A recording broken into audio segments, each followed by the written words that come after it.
out the signals for the Baltimore Colts. Unitas gives to Amici. The Colts are the world champions. Amici scores. It's amazing, sensational, dramatic, heart-rending, exciting, thrilling finish in the history of college football. California won the big game. 5 seconds left in the game. Do you believe in miracles? Yes!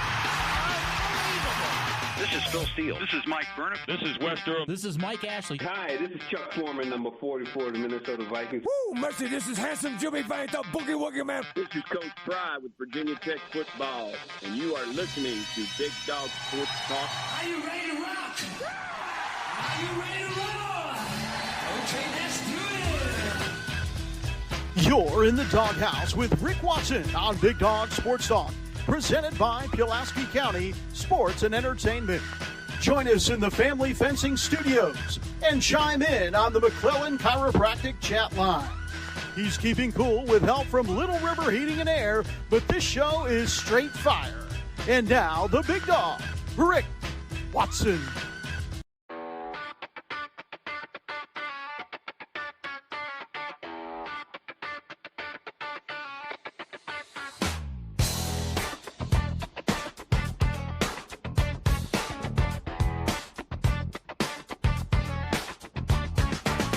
Rick Watson's got the mic, he's the big dog king. Cover sports so sharp, it's a New River thing. Virginia Tech fire, rapid pride too. Every stat, every play, he's bringing it to you. He's got that voice, deep as a valley, breaking it down, no dilly, no dally. Big dog sports talk, feel the bark, feel the bite. Rick's in the zone, every day, every night, from the Hokies to the Highlanders. He's got the spark, Big dog sports talk, lighten up the dark.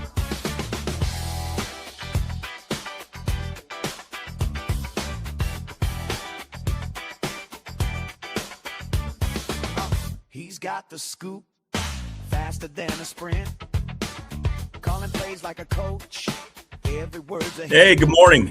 How's everybody doing? Episode 100. How about that? Of the show here on YouTube. Woo-hoo. Back to the daily routine as well. Back to work full. Although, I had to work 4 or 5 days during the break. It's okay. It is what it is. It's that time of year. Hit us up on the McClellan Chiropractic chat room. Thank you for all the 100 congratulations. And on the professional or text line, 540-391-0788. Yes, I still have to look up at the text line number. Sorry about that, but it's just the way it is. But welcome, everybody. Hope you're, I guess everybody's kind of segueing. If you didn't last week, you're segueing into back full throttle work after the holiday. Please subscribe, like, and share the channel. The push toward 1,000 is going to really kick in now. And I'm trying to beat, I'll get my report today, and pretty soon they're going to start hitting me pretty hard about 1,000. So that's what we have to do next. So please share the channel with your friends, your family, your loved ones, and tell them to please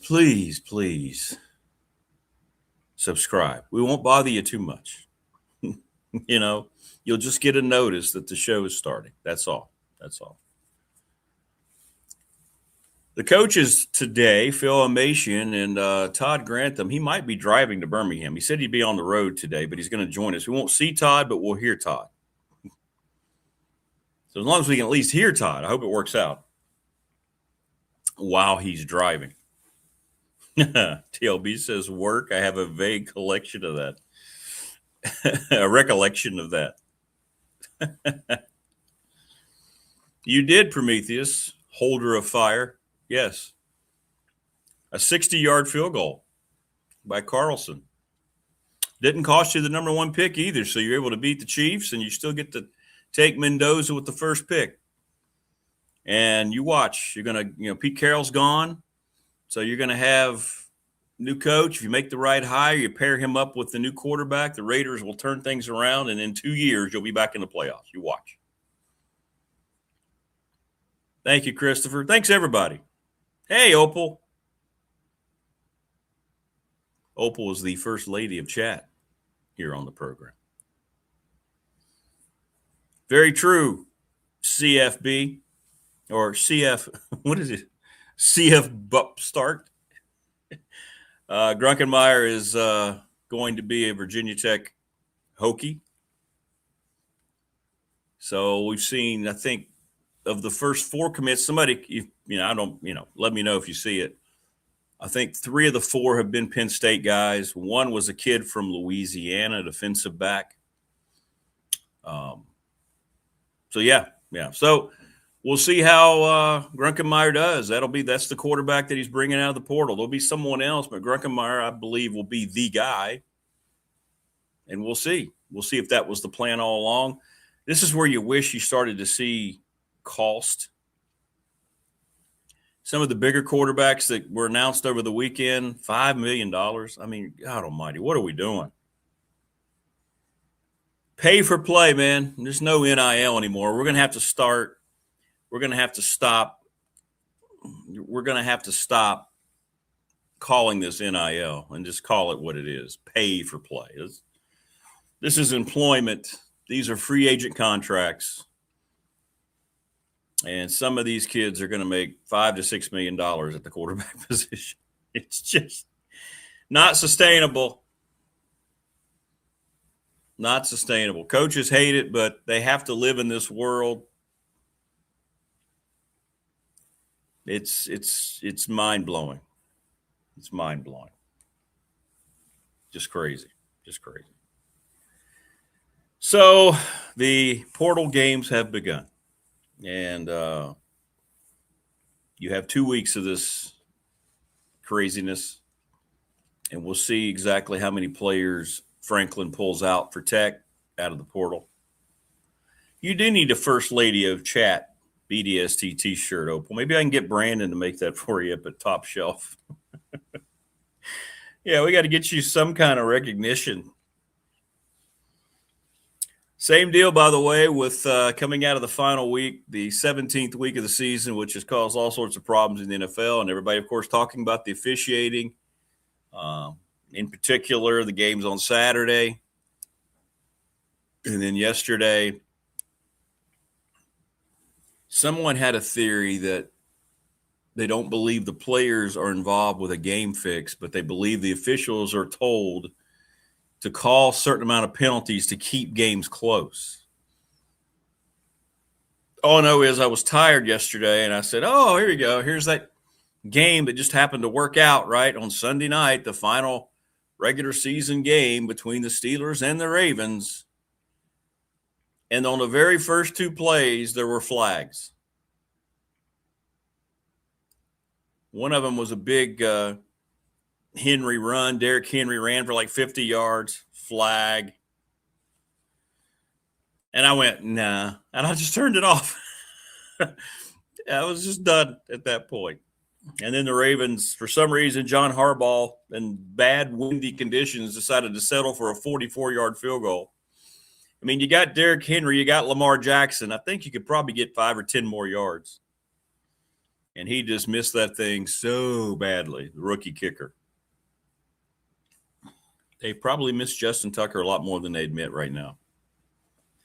TLB says, I feel like I need a bath every time I watch or discuss this current circus of college football.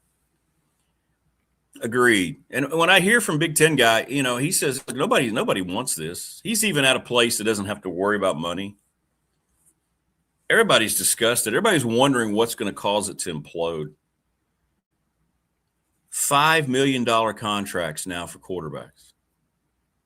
Whew. What's up, Morris? Good morning. Good to see you. Yeah, the Vikings-Packers betting line. Yeah, that's being talked about a lot. The fumble at the end of the Texans game against the Colts. From the free skies of Caracas to the overcast skies of Hiawassee. Out the blue skies in Palm Coast. BDST is live and online.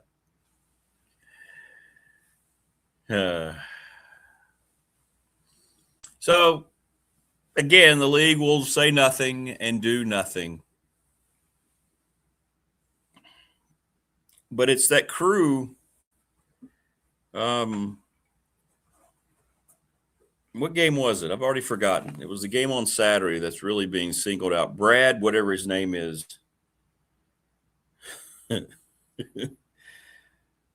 His crew is the one that everybody's criticizing so much.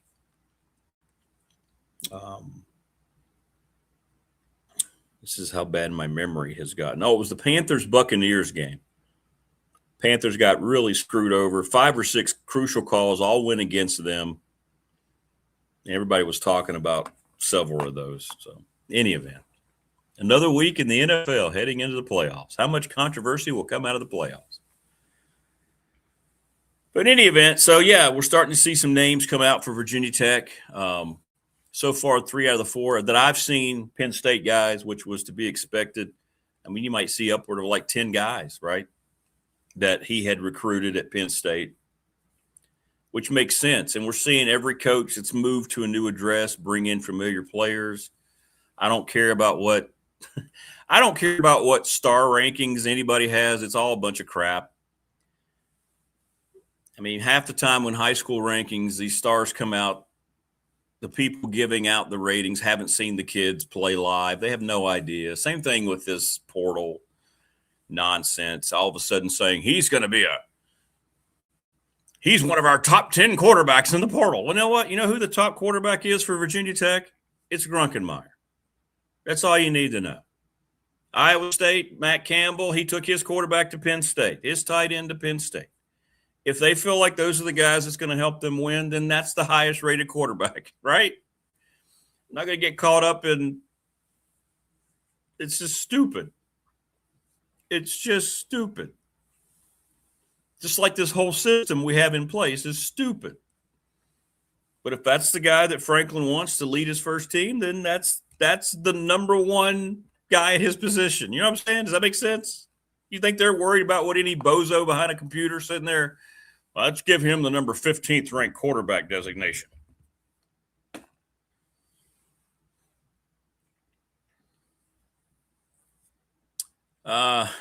Colton Joseph, the kid from Old Dominion, not surprised that he went to a big league, but Wisconsin. Interesting. I don't know what his money was. If anybody's seen it, let me know.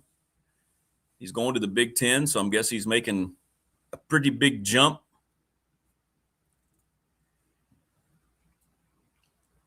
Yeah, Sirianni. Yeah, Sirianni, I don't think – it sounds crazy, Tebow, but Sirianni, doesn't it seem like that he's really hated on that team? They were showing last week. He was trying to say some things, and guys were just kind of blowing him off. Didn't somebody tell him to shut up? I don't know how long that's going to last, as crazy as it sounds, right? Because he won a Super Bowl. I don't know, man. Yeah, you don't get the number 2 seed. I understand resting players, but there was still a lot to play for. I get that, but exactly, Prometheus. Yeah, this NIL went from being, and Phil Elmassian, I'm sure we'll talk about it some more today. It went from being correcting the whole not getting anything at all when you're raising the school a certain amount of money because of who you are to $5 to $7 million. People are asking me on the text line, the professional door text line. I don't know what Grunkenmeyer got. I'm guessing a couple million. Again, there's no rules in place. I don't know. There's no checks and balances. There's no spreadsheet that has to be shared.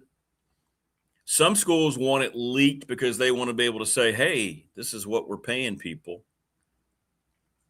But a lot of schools will just go ahead and announcements will come and you'll, that'll be it.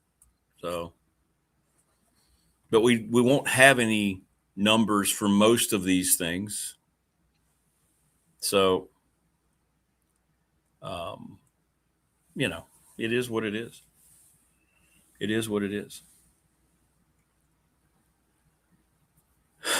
Morris says, Tech is such a sucker. I would have done the job for $1 million, maybe less, depending on the depth of the cocktails. Morris would have signed on as quarterback for cocktails. But I think, like I said, especially when you have a coach moving to a new place like James Franklin, whoever they bring in is their number one pick. You know what I'm saying? So that's the way I look at it. People are going to go, wow, he's only the 17th ranked quarterback. You know what I'm saying? It's like, I don't know. I'm going to sneeze here in just a second, I think. My apologies. There it goes. There you go. Sorry.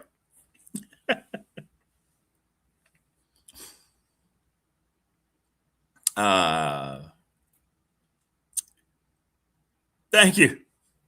I hear Ole Miss is frantic because some players and coaches need to leave for their new team, but now they got to play the next playoff game. Yeah, I saw that too. Like, they first announced that the offensive coaches were leaving. Thank you all. Appreciate that. I think that's the first time I've sneezed here. Hey, it took episode 100. Yeah, I know. I'm starting not to feel good, so I'm a little worried about that. Yeah. Morning, Jeff. How are you? So Ole Miss had said it was weird. After they beat Georgia, a couple of days later, they were not going to have their offensive coaches. And then Golding yesterday said, no, they're going to stay. This whole thing is just – Ole Miss is the poster child for how screwed up this whole college football thing is. Yeah, it's a mess, man. But, hey, everybody's going to be following who you get out of the portal. Everybody's going to be excited. I put up by the way, everybody who – let's see here. I got on the text line in particular, I got pushed back on. I was talking about high school recruiting. Yeah, you can get all excited about it all you want to. But this came out yesterday or Saturday. I posted it on the BDST Facebook page. Which is where most people see things that I post because I've got over 4,000 followers. I wish we had 4,000 subscribers. The percentage of starters for the four teams playing in the semifinals: Ole Miss, 15 of 22, 68%. Indiana, 15 of 22, 68%. Miami, 12 of 22, 55%. And the Ducks at 50%. So over half of your team comes from the portal. If you're going to be good, like, for instance, anybody Virginia Tech brings in and announces over the next couple of weeks, that's going to be your team heading to 2026. That's going to be the guys that's going to try to get you 8 or 9 wins. Like Indiana announced yesterday. Did you see that? And I don't know, again, because everybody's like, oh, look at the rankings. While Cignetti tries to prepare his team for a rematch with Oregon, he's out having to bring in portal guys. And apparently, I don't know whether it's true or not, but I saw all these reports. Indiana keeps rolling. They bring in 4 of the top players on offense at their position. They signed, I think, 4 players in one day out of the portal. Indiana. So they do keep it rolling. And then I saw where Cignetti was like, look, I gotta host all these people and I gotta get my team ready. Very honest about it.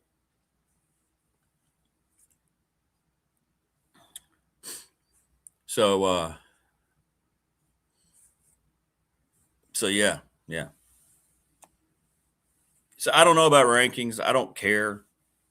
I know a lot of people do. You look at whatever recruiting service, and you're going to go, oh my goodness, we didn't do very well out of the portal. If a coach decides to bring a kid in and pay him, you did just fine.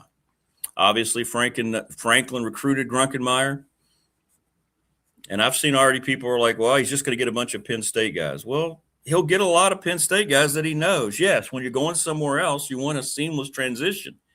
If I became the head coach of the NFL, of an NFL team, I'd want to bring guys that I knew.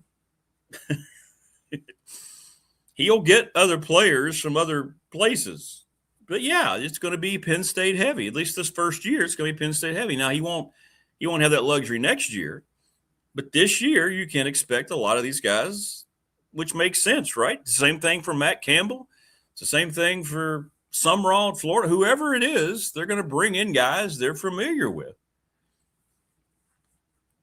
You may not have to pay them as much. You may be able to negotiate. You already know their families. You already know their handlers. It's going to be just fine. Whoever they bring in. I saw somebody, they posted that, Tech got a commitment from the kid from Louisiana. And somebody said, well, he's not a power kid. Okay. Did Indiana have any power kids that transferred when he took the job? Very few. None. Franklin has a prior relationship with the kid who ended up at Louisiana. So he's bringing him to Blacksburg. It makes sense, right? So I don't know. So what I'm saying is it's just fine. Nobody's bringing somebody in that's not going to help them in their minds or in their plans win football games. These sites want you to spend money and they want to do all these things, but they don't really know. They don't know. You don't know what's going to fit. We don't know if Colton Joseph's going to fit in Wisconsin's offense as much as you might think. He's a terrific athlete. I would have liked to have seen him in Blacksburg, but hey, that's okay. I'm sure he got $3 to $4 million. All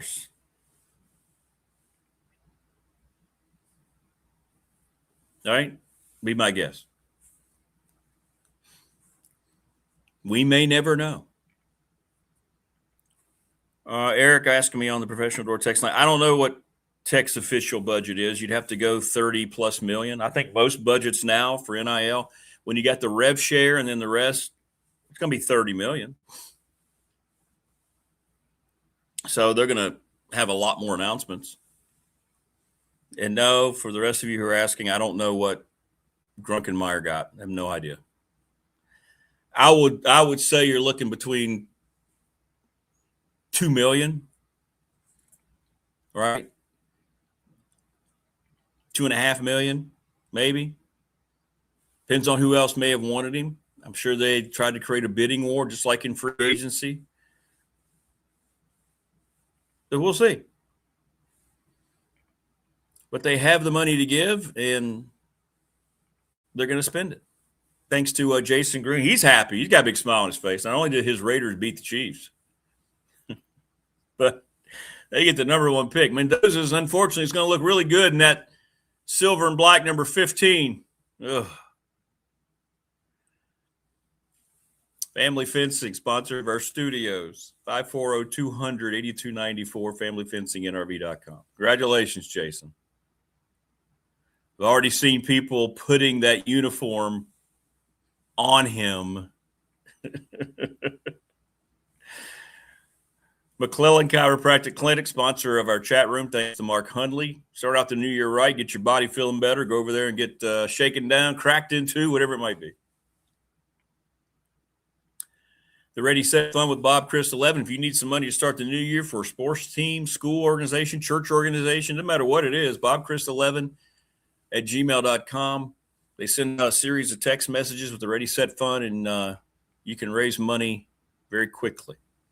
Thanks to Travis Williams. Happy New Year, Trav. Professional Door Incorporated, sponsor of our text line, 38 years in business.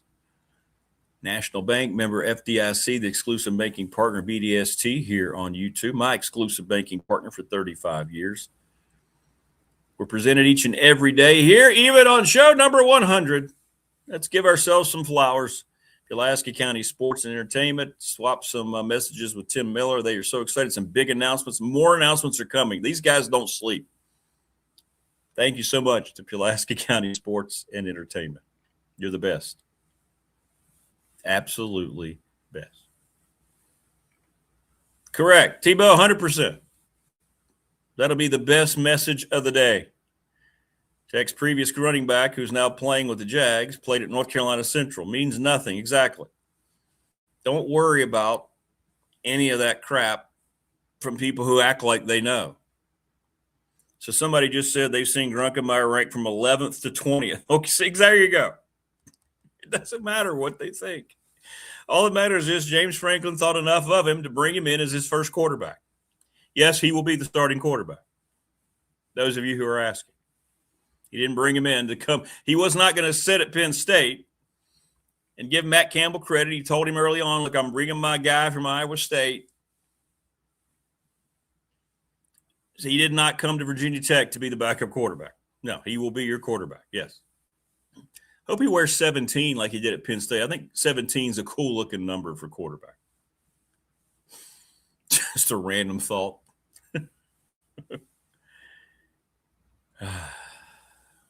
Does Rudy even exist today? Well, I hope the movie doesn't because I hated the movie. But in terms of his story, probably not. Oh, my God. Let's talk about black uniforms. Yes. Hang on. Let me take care of some business here. Thanks to Lawson's Mobile Home Supply since 1997, 300 North Franklin Street in Christiansburg, 540-381-8011. The NRV Super Bowl, they've been doing it for 25 years. Give them a call, 382-5525. The upgrades they've made are outstanding.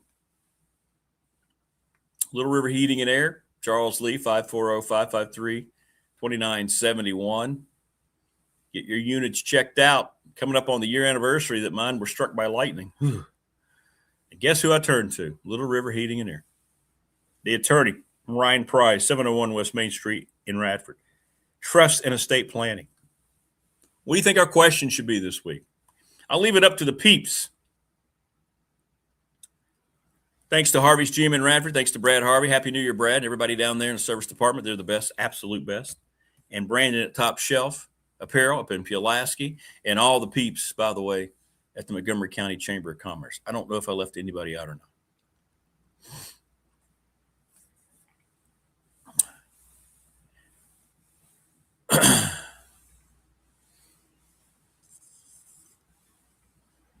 So, yeah, the black uniforms.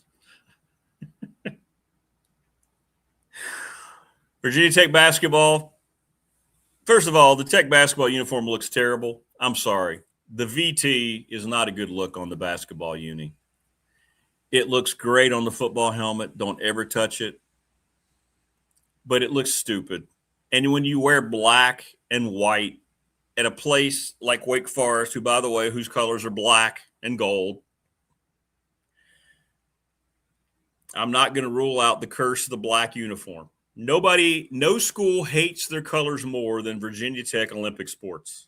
And, oh, by the way, the black uniform is going to be coming to Tech football here in 2026. And then I don't know what in the holy hell the 49ers were wearing. Did they even score a touchdown? No. They have arguably – I'm not saying it is, but you can make the argument it is the best uniform in football, that cherry red with that gold. And they wore black helmet, black jersey. It just looks so bad. And what are you trying to do? Nobody's buying that. If you're a 49ers fan, you're buying that red jersey. Oh.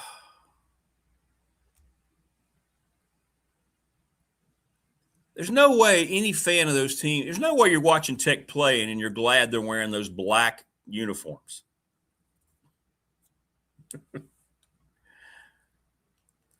Good morning, Rick. Joseph says Rudy would have stayed at Holy Cross. Yeah, probably right. He wouldn't have gotten any money. That's true.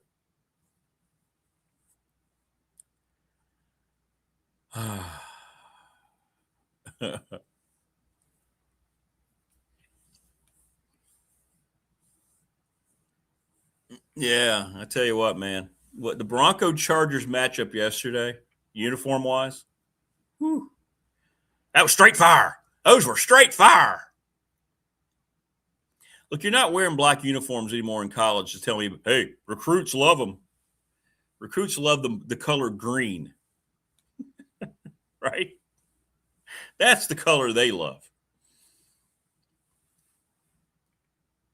But yeah, those Bronco uniforms, they've sold a ton of them. It's like everybody yesterday was on X talking about the uniform matchup, the Broncos unis. Why would they go back?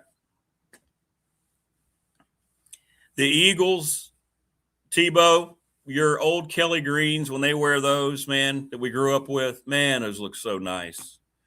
That green with that silver, whoo. Man, that's a good-looking uniform. I remember Wilbert Montgomery and Charlie Young and Harold Carmichael and Ron Jaworski out there. Just great uniform. But yet they wear black a lot for no reason.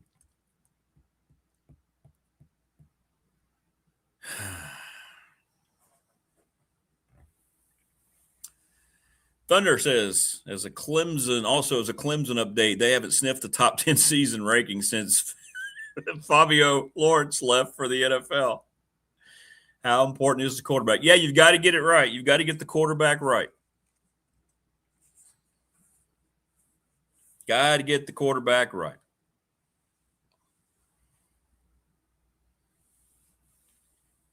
That's because Strahan's a toolbox.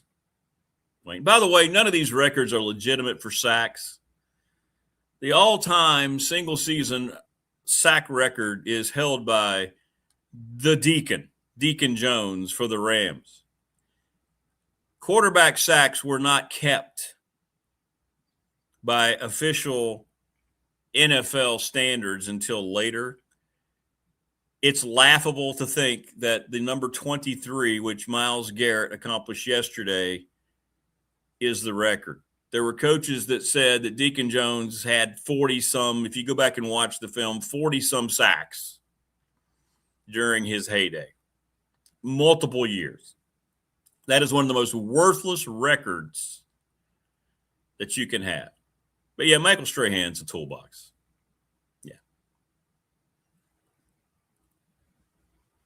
No Chop House. No, it was 419. We went to 419. And everybody who suggested 419, thank you. You were correct. Very nice. Good food. Good atmosphere, too. And good service. They don't sponsor the show, but thumbs up to 419 in Roanoke.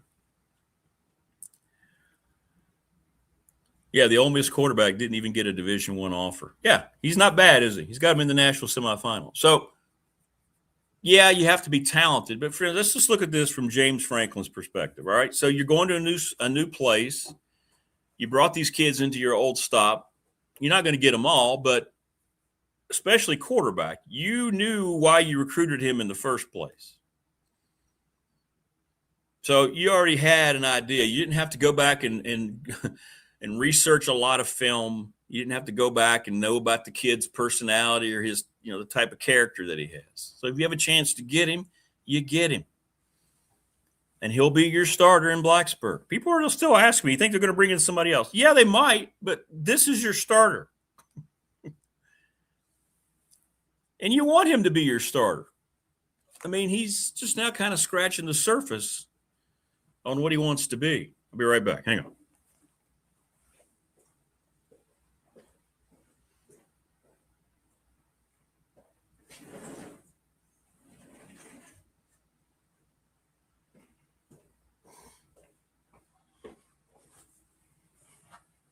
Sorry, that was a Creed interlude there. I knew that was going to happen. He went out right before the show.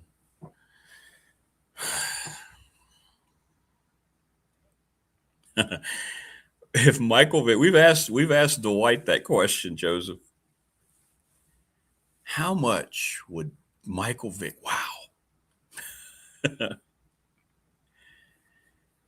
Wow. Get up on BDST by 6. Kiss beautiful Karen and make sure she is working, maybe even work myself. Beach walk and cocktail. And that's only for Monday. Wow, you're the envy of most of us, Morris. Wow, what a life. That's great. I'll be sitting at my office today at RU It's always tough that first week back, wherever anybody works, right? That first week, man. Ugh. Please like and subscribe to the channel. We need to get to 1,000. I'm trying to get ahead of the curve here before I start getting inundated by my handler reminding me, which he'll start doing soon.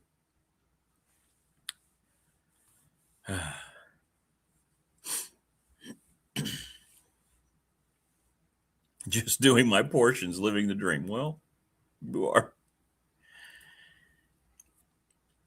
Mike would have stayed more than 2 years if they'd have paid him. Mike would have been the highest paid player in the history of college football.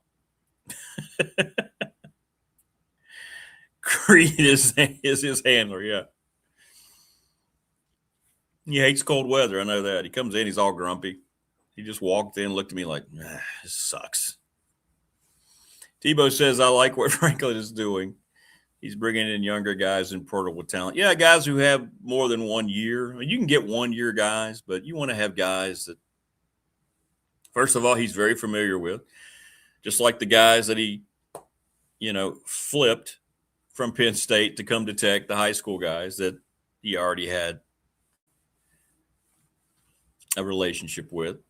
And then, guys that you hope you can develop. We're not going to do it much today, but I will say that if you're a Tech fan, how excited are you about the coaching staff? That's the one area right now where I look at and I go, I think they're going to have talented players. We'll see if these coaches can bring it out of them.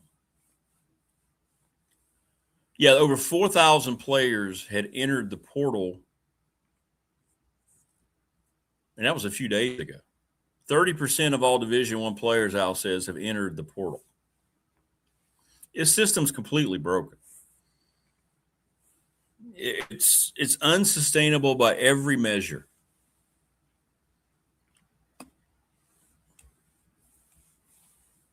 Quarterbacks are making $5 million. And I remember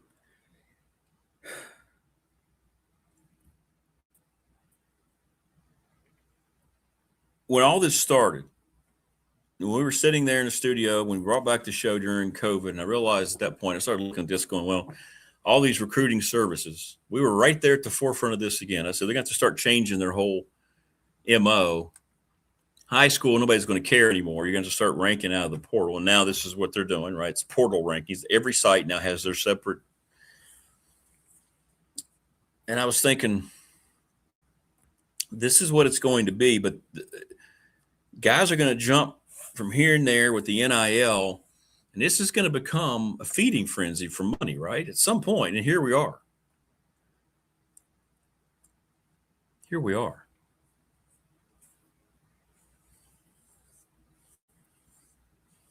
Going back to work on Monday is like Kramer going back after being on strike. Hey, I'm here. I'm here. I'm here.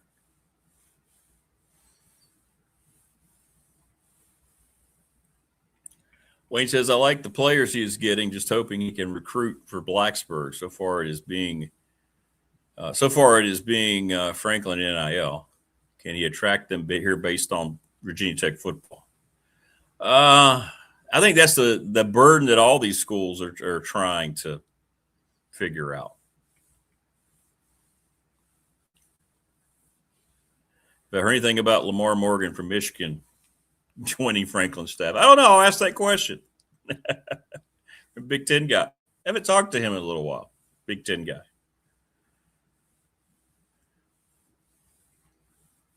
Big Ten guy's school just got eliminated from the playoff, so I'm leaving him alone for a little while.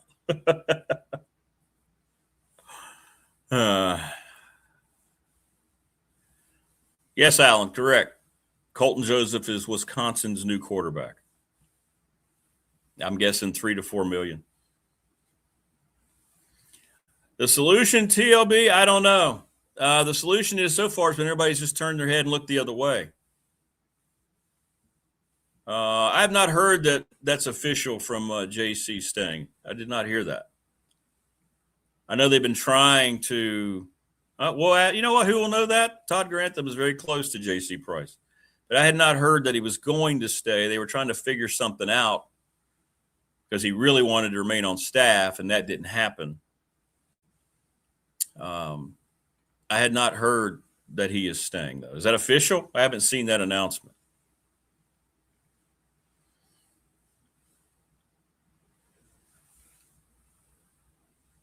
If that's official, that's good. Good for him. That way he doesn't have to move his family. JC's had some health issues, and I know moving wasn't ideal right now. So we'll see. Yeah, we'll see. I don't know. I don't know if they've upgraded at most coaching spots or not. I saw that go through. I don't know. We'll see. We'll see with the staff, how the staff comes together. But we'll ask Todd about that. I don't know if Todd's driving to Birmingham or not. I hope his segment works. He's be on the road. I should be able to hear him. As long as he can get a signal out of there, we should be okay. We'll see. If it doesn't work, we'll have to reschedule with him. But we know we'll have Coach Elmassian. We know that's happening. I don't know what VT Scoop is, but they're saying it was on some they're saying it was on some site. Okay, well, good. But again, was it on? Did Tech Sideline report it? I know they don't have any access right now. But did like Andy put that out there or anything? I'd feel better about it if Andy had put that out there. But we'll ask Todd. Todd will know. I think Todd talks to JC about every day. So, yeah, we'll ask him the question. But I would think that would have been a bigger hoodoo. Yeah, I'm heard he's going to stay on. I just don't know what it's going to be. That he wanted to stay on in some capacity. But I know he's not happy at all about not staying on the staff. I think this is more of a let's get healthy for a year, and then he might be down out the door next year. There you go, Wayne doing some sneaky. No, nothing listed on his X account. Well, we'll find out here if it works in about an hour. We'll find out from Todd, and we'll see what that means. Analysts and all these things. JC's a really good defensive line coach.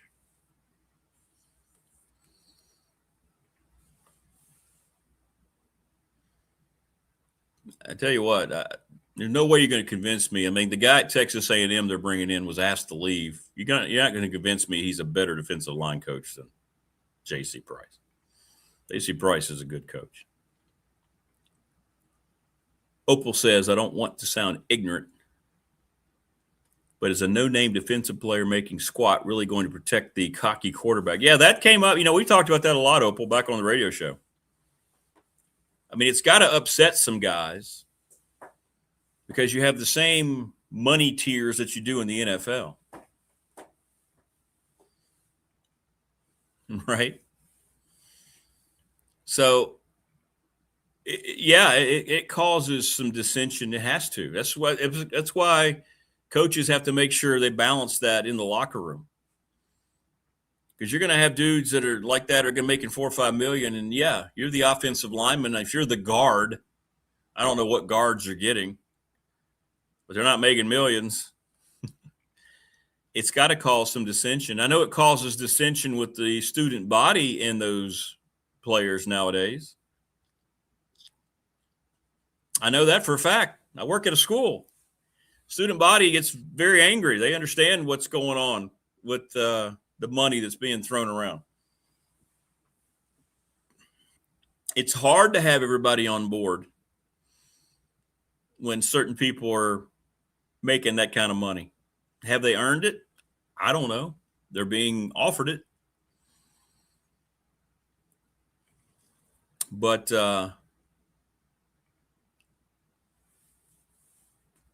yeah, Yeah.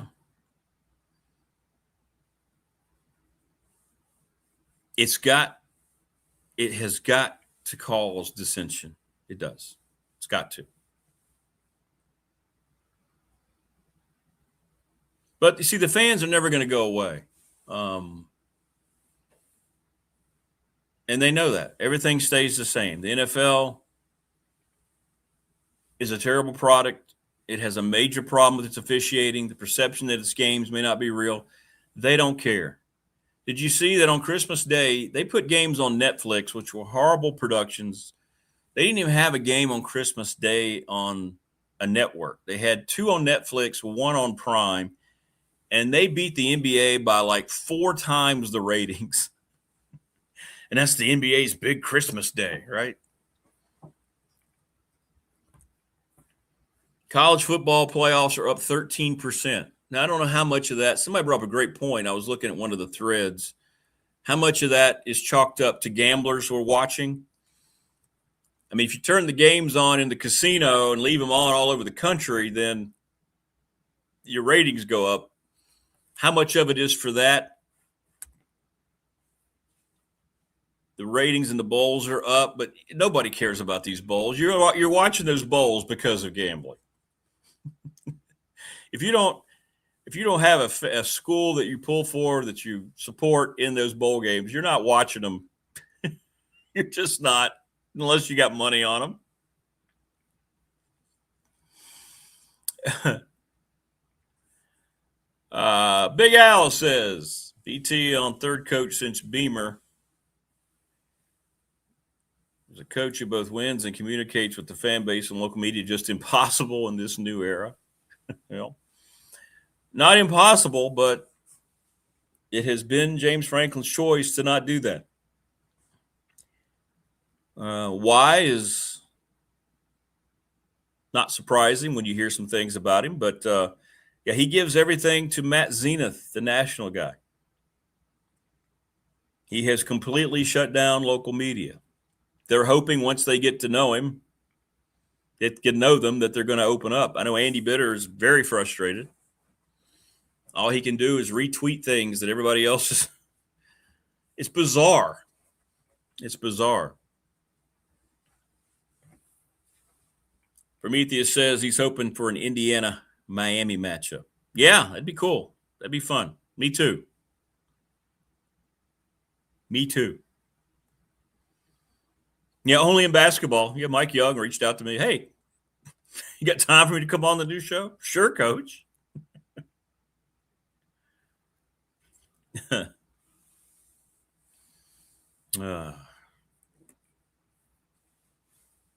Absolutely.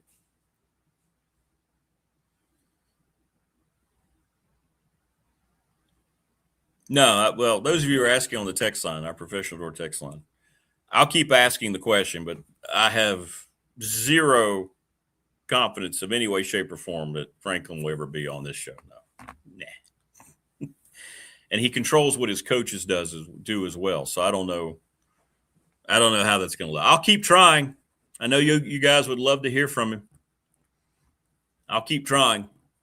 But no, there's no expectation here that's going to work out.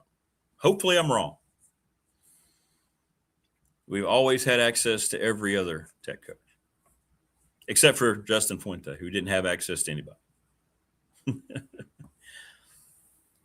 But I'll keep trying. You get told no one week, check back a few weeks later, things could change. You just don't know. Correct, Morris. Alex Mortensen, Todd's new boss at UAB, is the late, great Chris Mortensen's son. Maybe the last great, credible reporter from ESPN. And Todd has a lot of respect for Alex Mortensen, who might be a rising star in this business. We'll talk to him about that. Thank you, Opal. I appreciate that. We'll talk about that with Todd and why he chose UAB. See, Todd's at his final stop. Todd has been all over the NFL. He's been all over every aspect of it. Yes, we talked about Grunkemeyer, Wayne, right off the bat. Yeah. Yep. That happened overnight.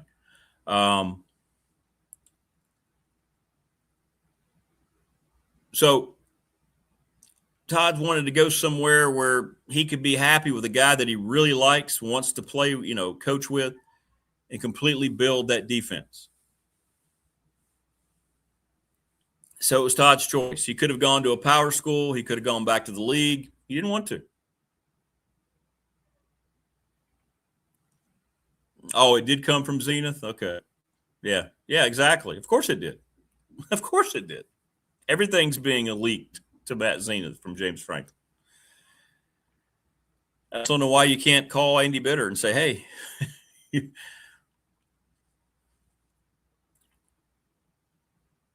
even as bad as Fuente was with the media, at least he didn't shut down the beat writers or take sideline.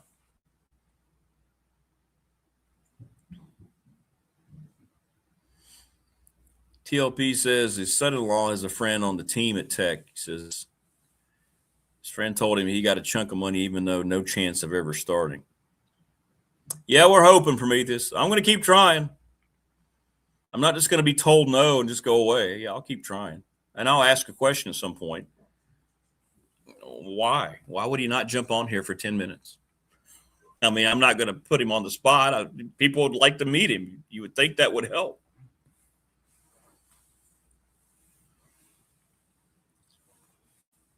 What's up, Swish? No, I would say with the Grunkenmeyer announcement that they're not going to worry about the kid from Missouri. No, you're not going to bring in 2 starters or pay 2 starters. Grunkenmeyer will be the starter.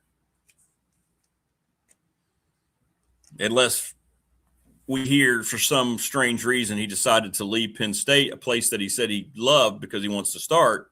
That's why he wanted to leave. Well, and then come to Tech and be a backup for a year. I wouldn't think so.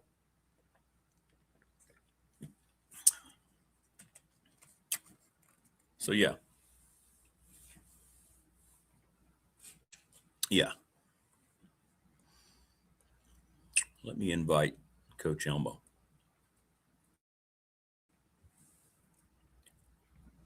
So, yeah, we'll keep trying with Franklin and keep asking the question. But right now, he's not doing anything. Maybe once everything's done with the portal, this is what I'm going to do. I'm going to wait now through January, get all this crap done with the roster and with staff announcements, and maybe he'll change what's going on.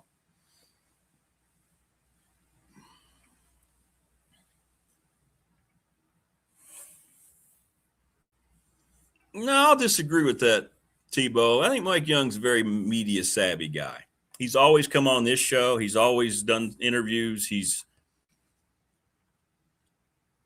I've never known him to say no. He gets a little gruff after losses, like most coaches. Yeah. But he does, even guys like Mark Berman, I mean, he will call them by name and he will address them. And as Wayne says,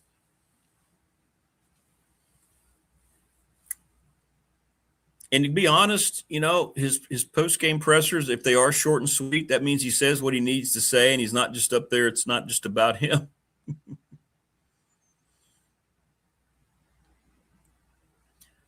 Yeah, Landon ends up in Blacksburg. I think it'll be as a safety. Yeah. I think he's a better defensive player than he was quarterback, and he was a good quarterback at Elon. Yeah. So we'll see. But no, somebody asked about – I haven't heard about any local high school kids going to Tech. No, I have not heard. We have a lot of talent around here. We do. But I have not heard. I think their money is going to be spent in other places under Franklin. Yeah. He is one of the last old school coaches. Tech was underhanded, underhanded. Tech was underhanded in their approach. Tech was shorthanded again against Wake, but they could have won that game. God-awful uniforms aside, they could have won that game. There you go. Sorensen was a great safety converted from QB. Landon Clark is an incredible athlete, incredible football player with great instincts. I don't know. Now, he's been a quarterback. He knows he won't be the guy coming to Blacksburg at that position. Would he come back to play a different position, or is he going to try to go somewhere and be quarterback? I don't know. We always talk about this being up to the individual. We can't put forth our own desires in somebody else's mindset and what they're looking for. Like these coaches that went to different places, these players that are going to places, it's all up to them.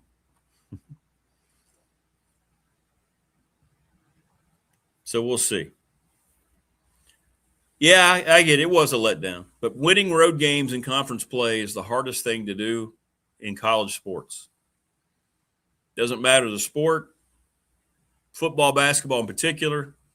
It is so hard to win conference road games. The former Radford coach Mike Jones called them gold bricks. You put them in the back of your red flyer wagon, radio flyer wagon. You carry that wagon with you during conference schedule. It was the uniform swish, no doubt. Correct. Wear orange or maroon. You know, that's your school colors. And change that hideous large VT. It looks great on the helmet.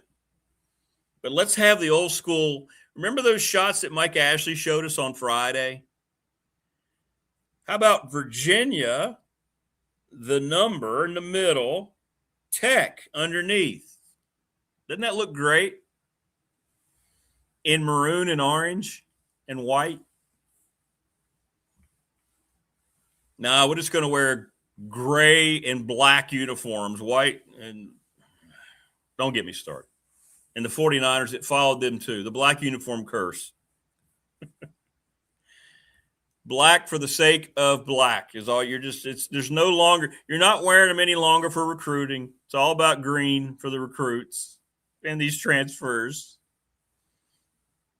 Nobody's running out and buying that black Virginia Tech football basketball jersey. I'm still waiting on somebody to show me the first black hat, black pullover, whatever they bought. But how about just wearing your school colors? Wouldn't that be great? Again, nobody hates their school colors more than Tech Olympic Sports. And it's coming to football in 2026. Has there been an announcement? No. But just trust me. It's going to happen. Correct, Wayne. Yes. Is that a Bobby Beecher uniform you just sent me? Yes. That's the one right there. That's the one. Waddell Curry's uniform. Virginia on top, the number in the middle, Tech at the bottom. Or, yeah, Tebow, those were great too. Those were the Bimbo Coles unis, right?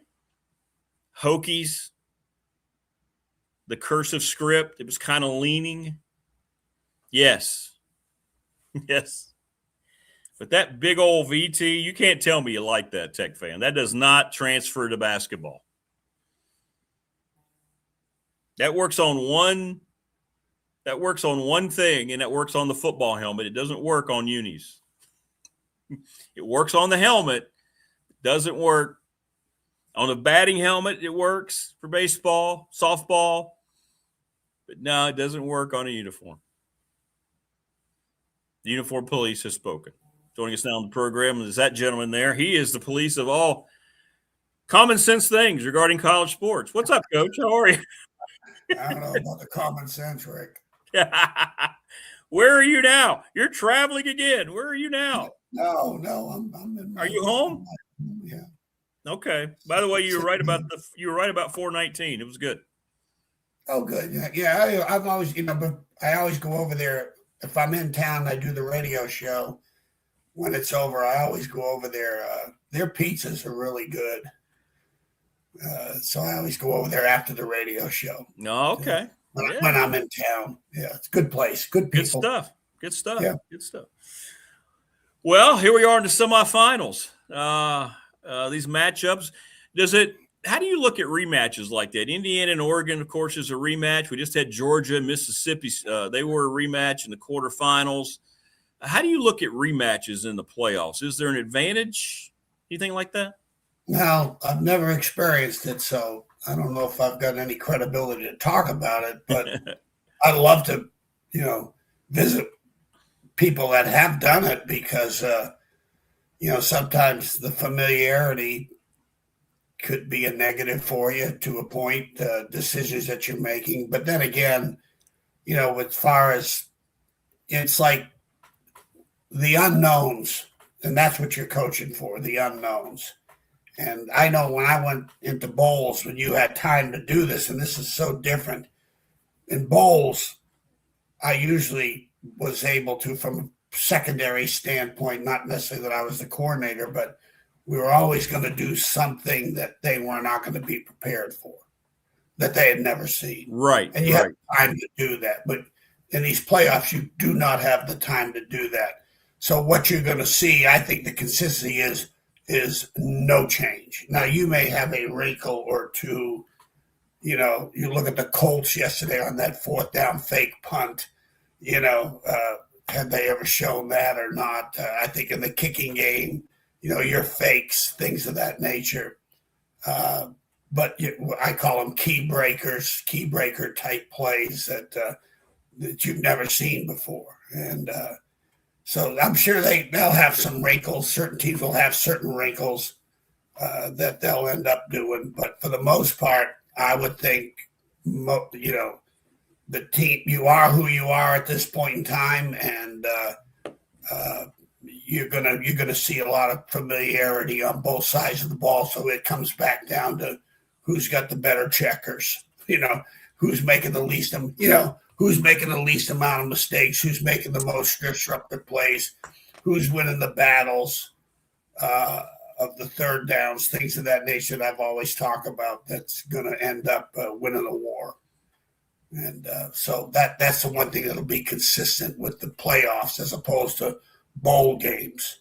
Bowl games, they got time to do. I mean, when I was at Nebraska, we were playing Auburn in the Cotton Bowl. Well, we played Oklahoma in the championship game on the Big 12 North. They had the old North and South.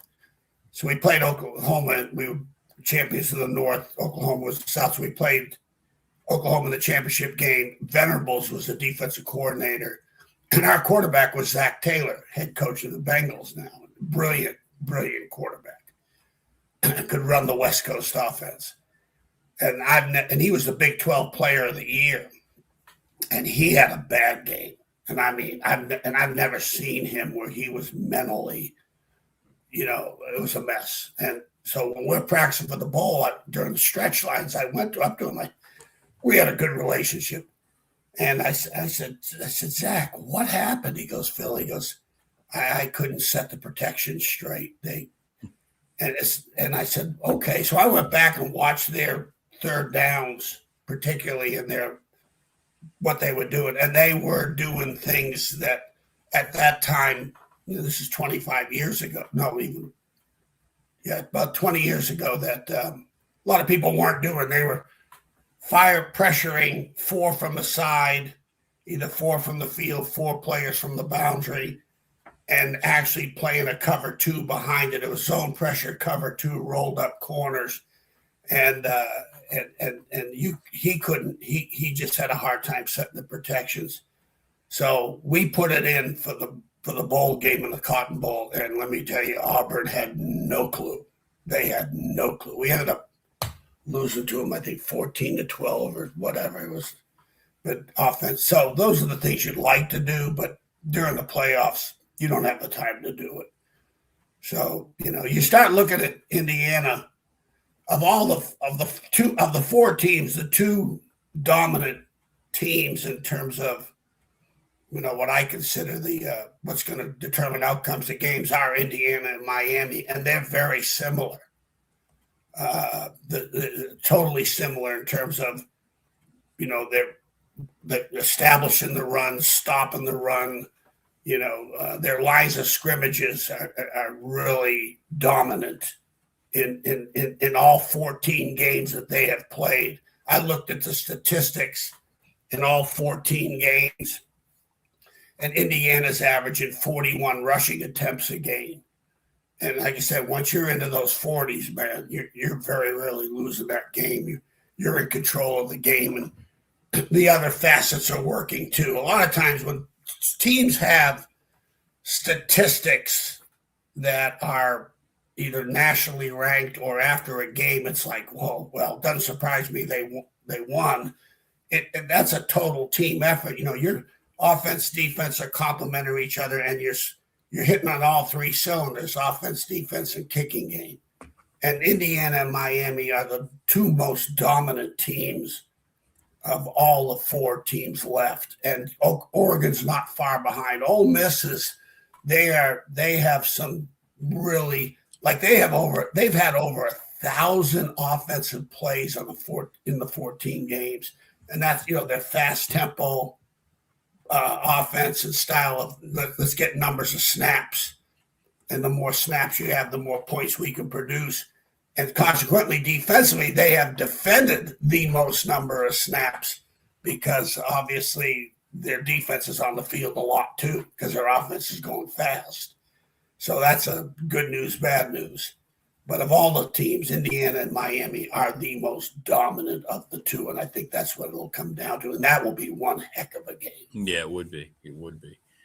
Well, somebody was asking in chat, and I have a question too. If you were on a staff today and you have a quarterback who's going to be making $5-6 million, and you have other guys who are, how do you keep that team together at the collegiate level? Because we talk about the immaturity of these guys that are that young making that kind of money. You're going to have guys that are there in the trenches that are working probably a lot harder than the quarterbacks, not getting anything close to that. How would you go about trying to make sure that you don't have that fractured click base in the locker room? Well, there's an old saying goes, Rick, you have no problems winning can't solve. Like you have no problems money can't solve. It goes hand in hand. I think today, looking at it, like in the NFL, there's going to be discrepancies in salaries, but I'm not so sure the kids really give a crap. You think they just kind of look at it? Yeah. It's business. It's business. Like in the NFL, what do you ever hear in the NFL when a guy holds up? No one's mad at him. It's business. I think that right now that would filter down into college. I don't think the player. I know myself, if I was sitting in the locker room and I'm getting, 50,000 or 100,000, the quarterback's getting, $1.5 million. Now, if he's screwing up, throwing 3 picks a game, we're going to. There you go. Yeah. As a player, I'm going to have a conversation with this SOB before it's over with. As a player, we're going to talk. If you're turning it over and playing for the opponent, 2 quarters out of the 4. Before the coaches have a talk, we're having a talk, as a, from a player's perspective. So, but if you're Mendoza or it's all four playoff teams have portal quarterbacks, all 4. Yeah. So what's the moral of that story? You better pick the right pitcher. You better get the right guy, right? You better get the right pitcher because they're all in the playoffs and the story and they're all great stories. They are. But like I said, what about the other 95% of the portal kids that could be disasters? That's a very low percentage that you have this success story. There's the success stories are maybe 1 out of every 5, maybe in the portal. Yeah. There's 4,000 kids in the portal this time. It's like 5,000 in the day. Yeah. I don't know the numbers of players where they get the stats. If they're, I guess it's all the divisions, but I heard it's like 1 out of every 3 college players are in the portal. 1 of 3. Which is kind of crazy. But you were talking about the quarterback development, picking the quarterback. I've always said you better pick the first guy you got to pick is the right quarterback coach, because you're the guy that's going to be evaluating, and evaluating in that position is, there's a handful of guys that can do it. let's put it this way. The people at Florida State, whoever that evaluator is of their quarterbacks, have failed miserably. Mm-hmm. And Brent Pry was not good at it. When he was the head coach, Brent Pry was not good at it either. Well, he took a kid out of Baylor that only had 2 starts. Yeah. How are you going to? Never made sense. And never tried to replace him. That's my biggest issue with it. Not so much that they made the mistake. They never went out and got somebody. Is that because he was making? I don't know. I've heard the figure of $1 million. I don't know if that's right. That's why. That is. But was he making that much money that he was holding the program hostage? I would hope not. That's good. And good news, bad news is, the good news is you got a kid. The kid's making 1.2, but the bad news is he's playing 2 quarters. That's all I've always called him a 2-quarter quarterback. I'd have found somebody. I'd have brought him in and say, "Look, you keep your money.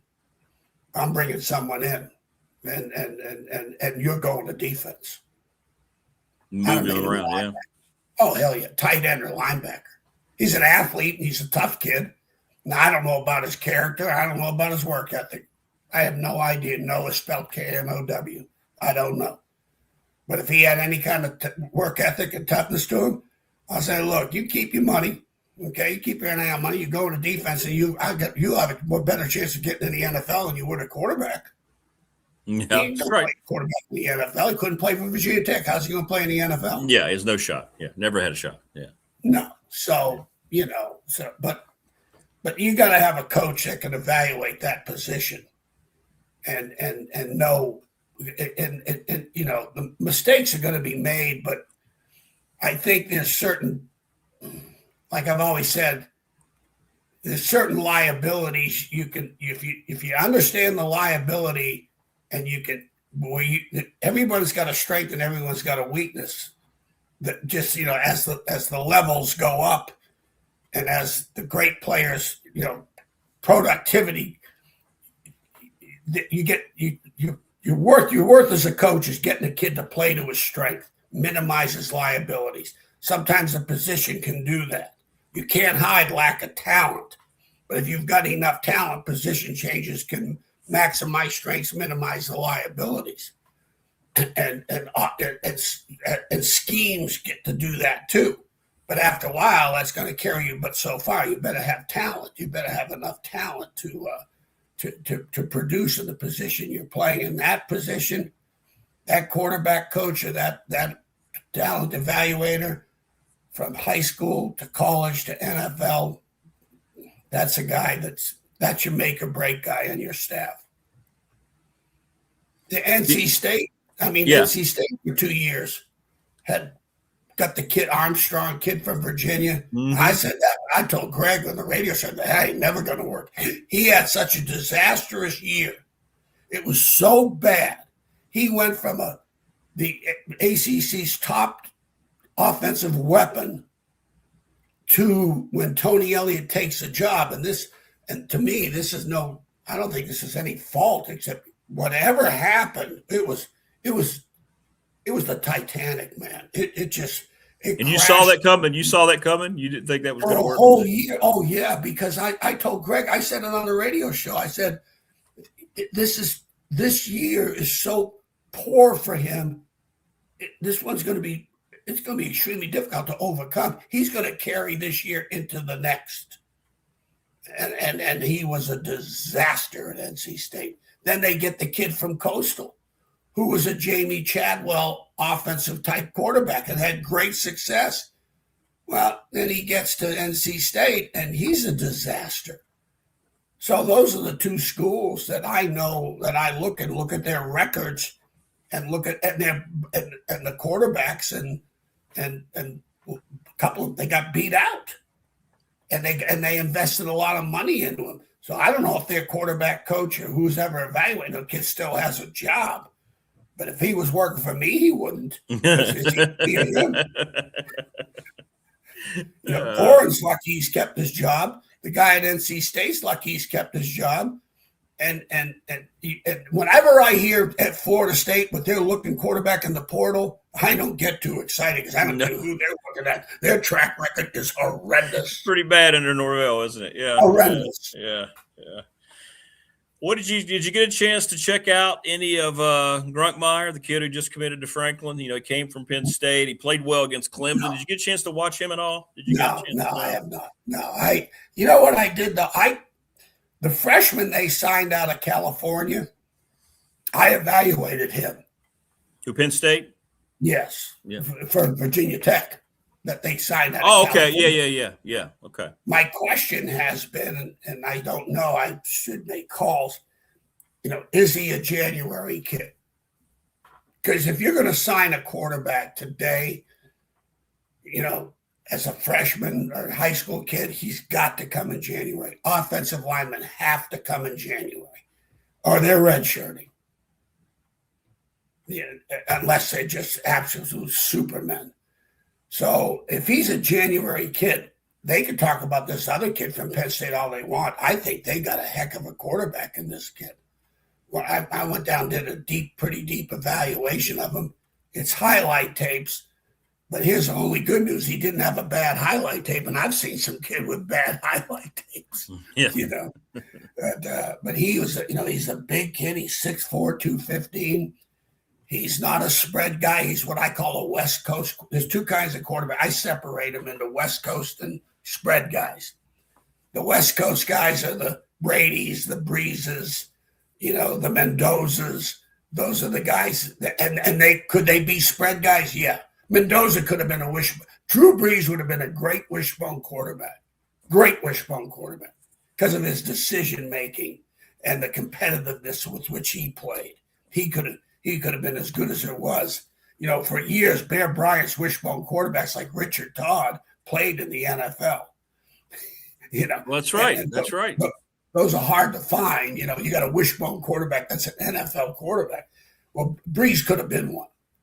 And this kid, the freshman that they signed, he's a West Coast quarterback.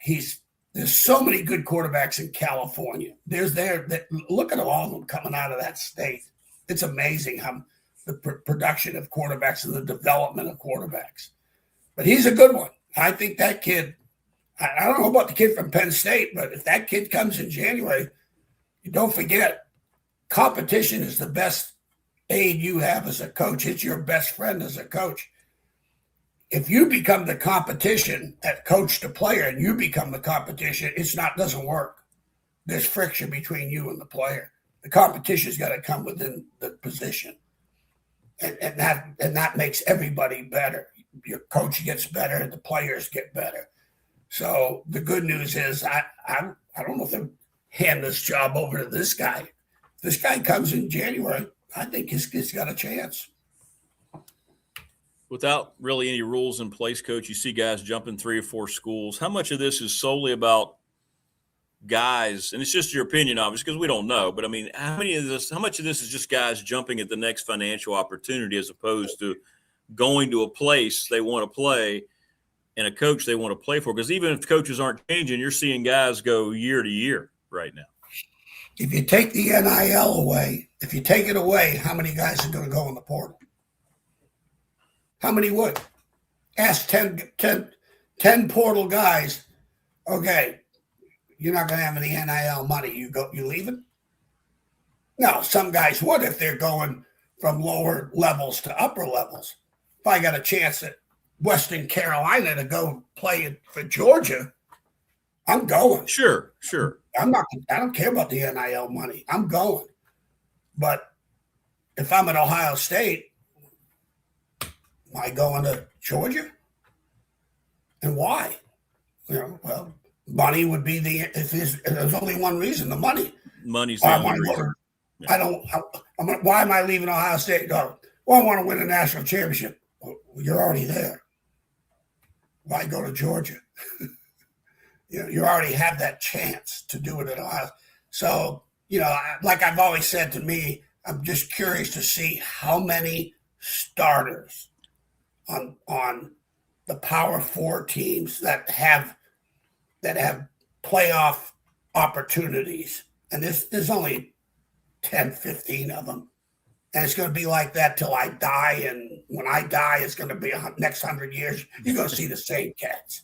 Now, the Indianas and all those people, that's really put the curveball into all of this. Indiana, he has really screwed up college football. He's killing them. He is, and you know what? He's got no humility about it, and he knows what he's doing. He is just screwing everybody. He does. He brings in 13 JMU players with no stars. The Carpenter kid was a walk-on at JMU. And how Virginia Tech missed him is beyond me. Let me tell you what, if I was at Virginia Tech, that kid would not have been missed, and that's a fact. No. Because I watched that kid in high school, and I went, how in the hell did they miss that kid? When I went back and watched his high school tape. But I think you're right on it because, I mean, at our level, even at Radford, and we have good young people in our men's basketball program, but they all came because of new NIL opportunity that presented itself. You talk to them, they're openly talk about it. I mean, no doubt. And there's nothing wrong with that. They're very honest about it. And that's my perception as well. And what I've been told from other people, these guys aren't moving because of coaches. These guys are moving because of what they're going to get. And I keep trying to tell people that, but they don't want to believe it. No. But, that's the one thing about when you're looking at the port. I know when I don't want to say the university, but this one university that's asked me to look at portal kids for them, evaluate them. And I have evaluated them as if I was on the staff and did a very in-depth evaluation, as I always have, grading every facet of their play and position and the physical talents. And there was one kid I was looking at from a Power 4 school, a Power 4 school in the Big 12. And I looked at him, I'm going, I don't see it. And the GM that I was talking to of the school says, well, he's going to get a lot of money. He's a Power 4 guy. The Power 4 guys command more money than the Power 5 and than a Sun Belt guy as opposed to a Big 12 or an SEC guy. So that's in consideration with a lot of these schools. Why take a Power 4 guy when you can get – because the real good ones aren't leaving. The great ones, I don't think the receiver from Ohio State's going to leave. The quarterback from Michigan. How much more money do you have to spend? Well, they're showing guys now signing contracts, Coach, to stay with their school. And if it was about the school, they wouldn't do that, right? They're saying, hey, I'm coming back for a year. Here's my new deal. Right? Yeah, no question. So, the thing was sad about the NIL, and I heard you make a statement in the beginning. You remember, and you can correct me if I'm wrong, but this all started years ago. I know Ed O'Bannon from UCLA was the one that first sued the NCAA, but I remember in the video, it all started with, remember, the NCAA has that logo, right? NCAA, yes. It's a patented logo. And when you see that logo, that means this is NCAA sanctioned. Money is going to the NCAA because it's their product, correct? Yes. How many bowl games have you seen, or the championship game where you've seen that NCAA logo? Not around. Zero. It's not on the field like it is on the basketball courts. Look at the NCAA logos when they have the March Madness. It shows up on the TV. The NCAA, it's an NCAA sanctioned sponsored event. Right. It's a sanctioned event. So guess who's getting the money? Guess who's getting NCAA? Yeah. Through the television contracts through the NCAA. Well, the contracts in football, college football, are through the what? The conferences. ESPN, SEC, Fox, Big Ten, so forth and so forth. And so when they came out with the video games, And that was NCAA sanctioned. You saw the NCAA logo on the cover of the video game. And these players are going, that's me. That's my number. That's me. That's my image.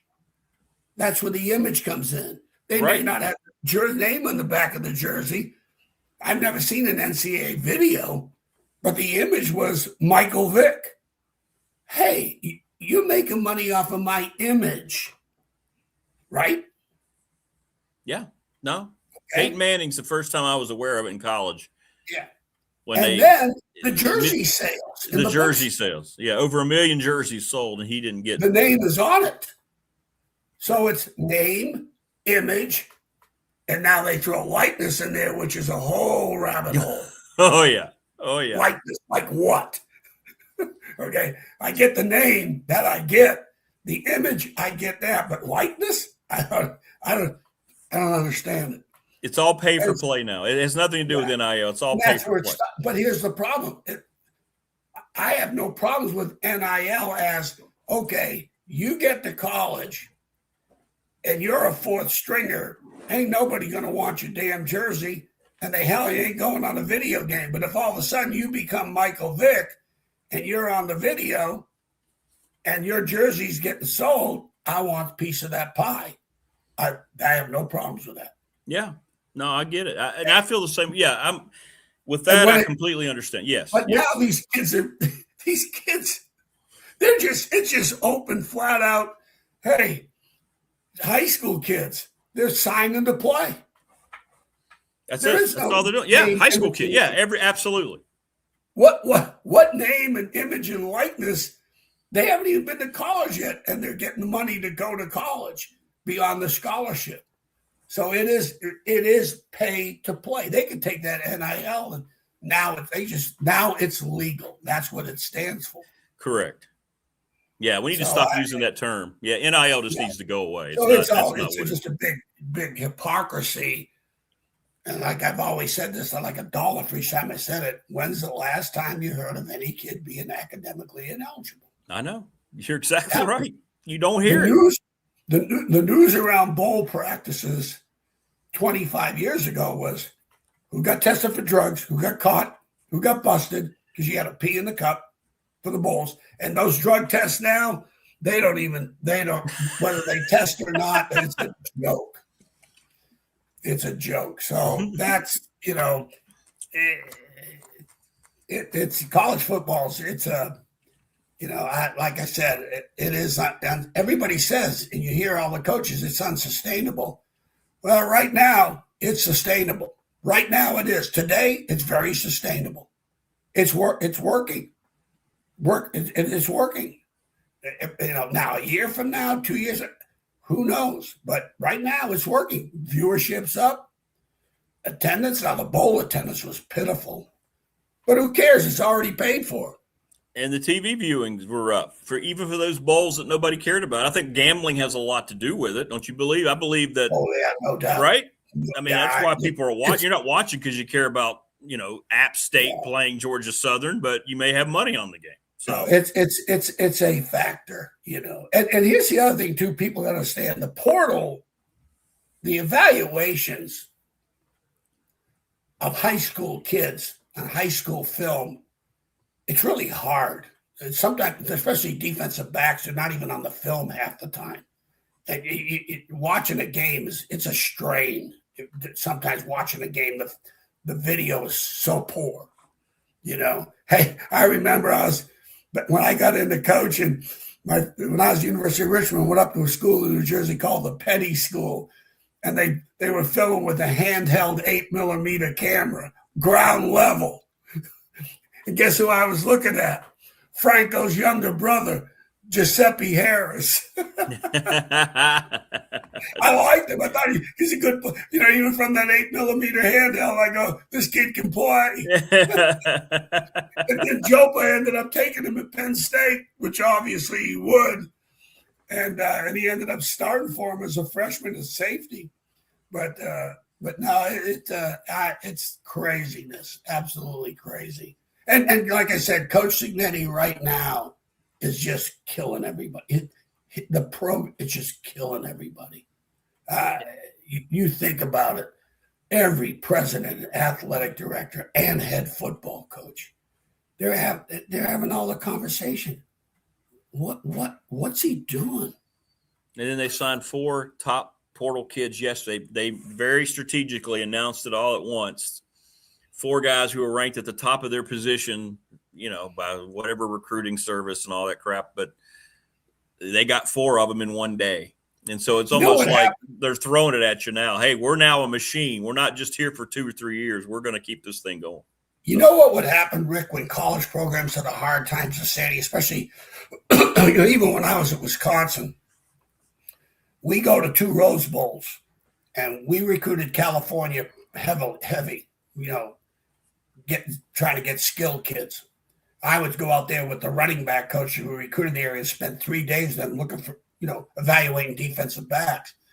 And the problem was all of a sudden we're getting these I don't even want to. Stars are a waste for me. Like I said, those 247 guys, they don't know if there's air.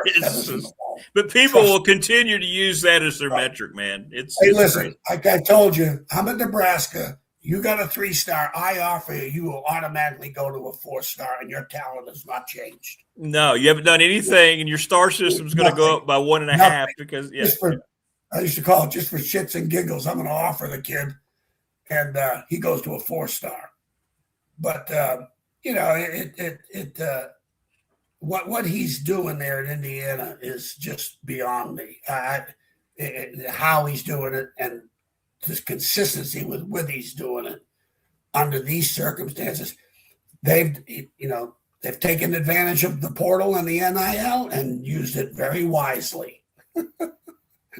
They have evaluated very well, because a lot of teams like UCLA and Florida State and those bottom feeders and the Clemsons, and they have not. You look at the bus. You look at Clemson was 8th in the country. Penn State was 2 in the country. I mean, you look at the preseason top 10. It's like, someone did not do a good job evaluating. Well, Clemson's I'm glad you brought them up, because I've been meaning to ask you about that. So Dabo was the last, national championship major coach he kept fighting off NIL as long as he could, right? He was very even as recent as 2 years ago said, we're not going to do that. Well, you look how much they have fallen off, right? They're just now getting into the portal. He had no choice. The boosters and the people that could really have him removed said, no, you're going to catch up to the modern way of doing it. But they're not evaluating. They haven't caught up to it yet because they don't believe in it. And look what's happened to Clemson's program, right? That's not, in my opinion, a coincidence. No, there's obviously, if there are 5 reasons why their program has diminished, that's one of 5. Is it number 1? Who knows? That's your opinion or whatever. We can all, like buttholes, we all have one, so let's have an opinion. But I will say 2 words: Brent Venables. When Clemson was a regional school with an 8 and 9 games a year with no big time national implications. Okay. When Brent Venable gets there, everything changed. And they had the Watson kid and Trevor Lawrence back to back, who won national championships for him. But I think Brent Venables had a major impact on their program. I may be speaking out of turn. This is my opinion. No, I think you're right. Because when he got there, all of a sudden, recruiting changed. The way they played defense changed. Big time. They lost both coordinators the same year, didn't they? They lost Kelly and Venables. Yeah. National championship caliber defense. Yeah. That overcame Dabo. and when he left,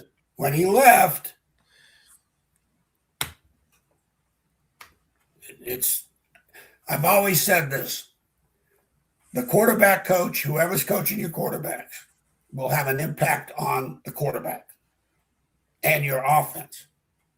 Whoever you hire as a deep coordinator will impact your program, and I believe it.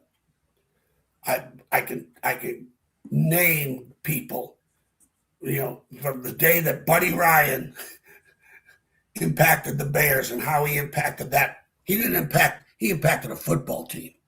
Oh, there's no question. No question. Okay? Period. And so the defensive coordinators can impact a team way more so than the OC or the quarterback coach. And they have great impacts into the program. And I don't have the time, but I sure as heck could go down each one of them. No, there's not a head coach that I know would not tell you that. I think it's huge. And that brings us back to Virginia Tech, right? You bring in a guy that's never been an offensive coordinator. You're bringing back a guy as your defensive coordinator who failed as your head coach, who ran your program into the ground. So how much can they be counted on to help, like you're just saying?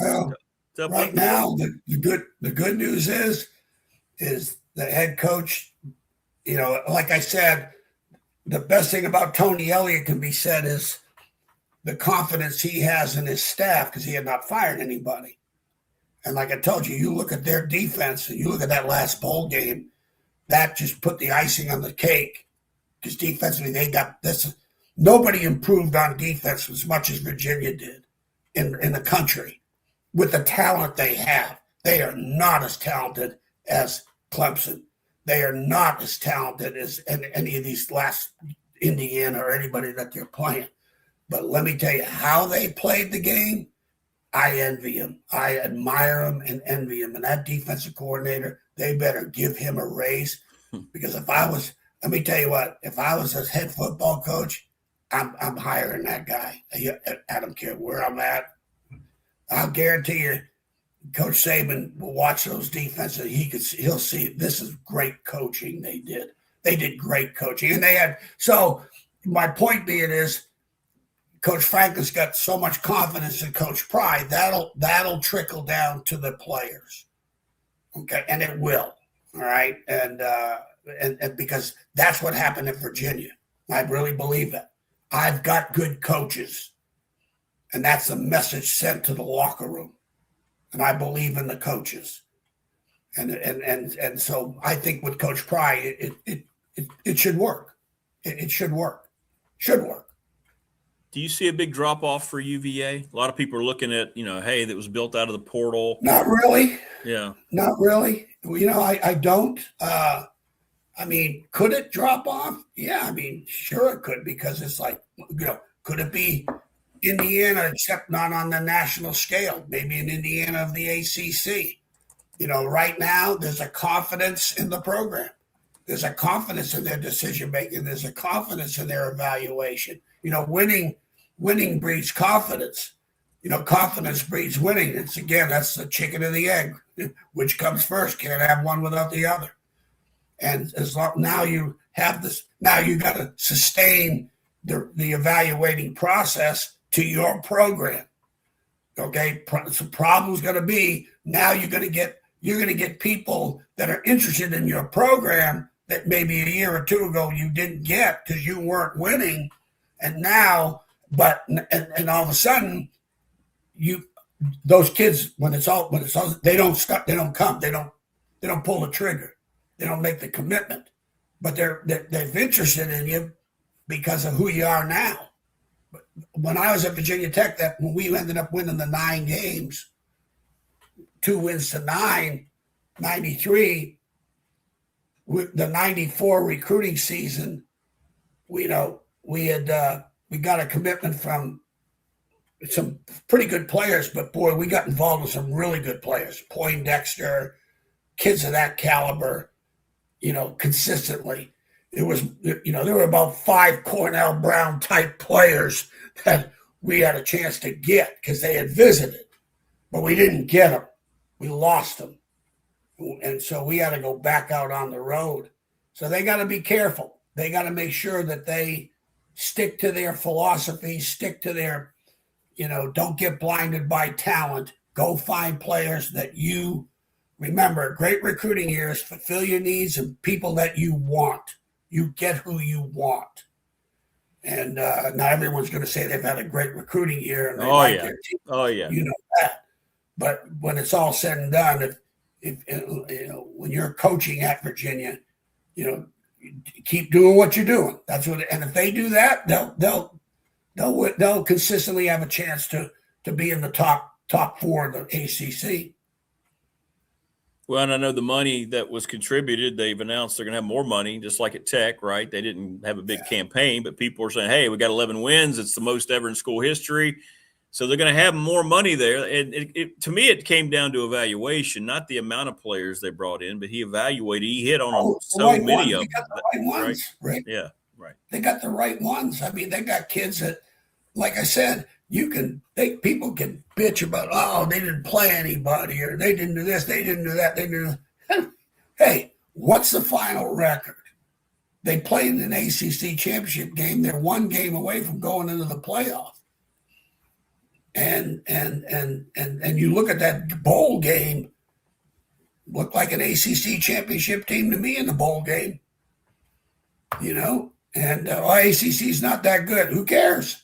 They won it. They were in it. They had a chance. So I think it's be careful. There's a lot of noise at Virginia Tech, and that's a good thing for them. I mean, it's great. It's great. The last 6 years have been so negative for that fan base. It is so positive and good for them, but a lot of noise. And in Virginia, it's very quiet. They don't announce their money. They didn't press conference their increase in their money. They may have said someone contributed, but there wasn't that much noise.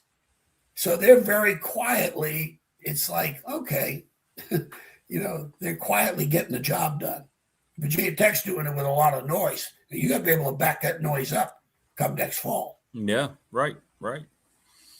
Well, it's going to be interesting to watch, and ultimately, I mean, we'll see. People on chat seem to want an Indiana-Miami final. That's what people. That's statistics, Rick. Yeah, I spent yesterday, not necessarily for the show, but for tonight with Greg. I went and did all the stats of the 5 things that I think are important. Rush attempts and explosives and points per game. Disruptive plays. Indiana has 160 disruptive plays in 14 games. 160. Good Lord. And Oregon's only had 98. Whew. Is that good, Coach? Wow. Good Lord. That's over 10 a game. The defense, 160 defense. They had 118 tackles for losses and 42 sacks. Indiana. So Oregon's defense, they had 69 TFLs compared to 118 and 29 sacks compared to 42. So who's got the better front? This is in the Big Ten. Woo, that's scary, man. Who's got the better front? Yeah. Okay. Now, so if Indiana plays at their best and Oregon plays at their best, Indiana's winning.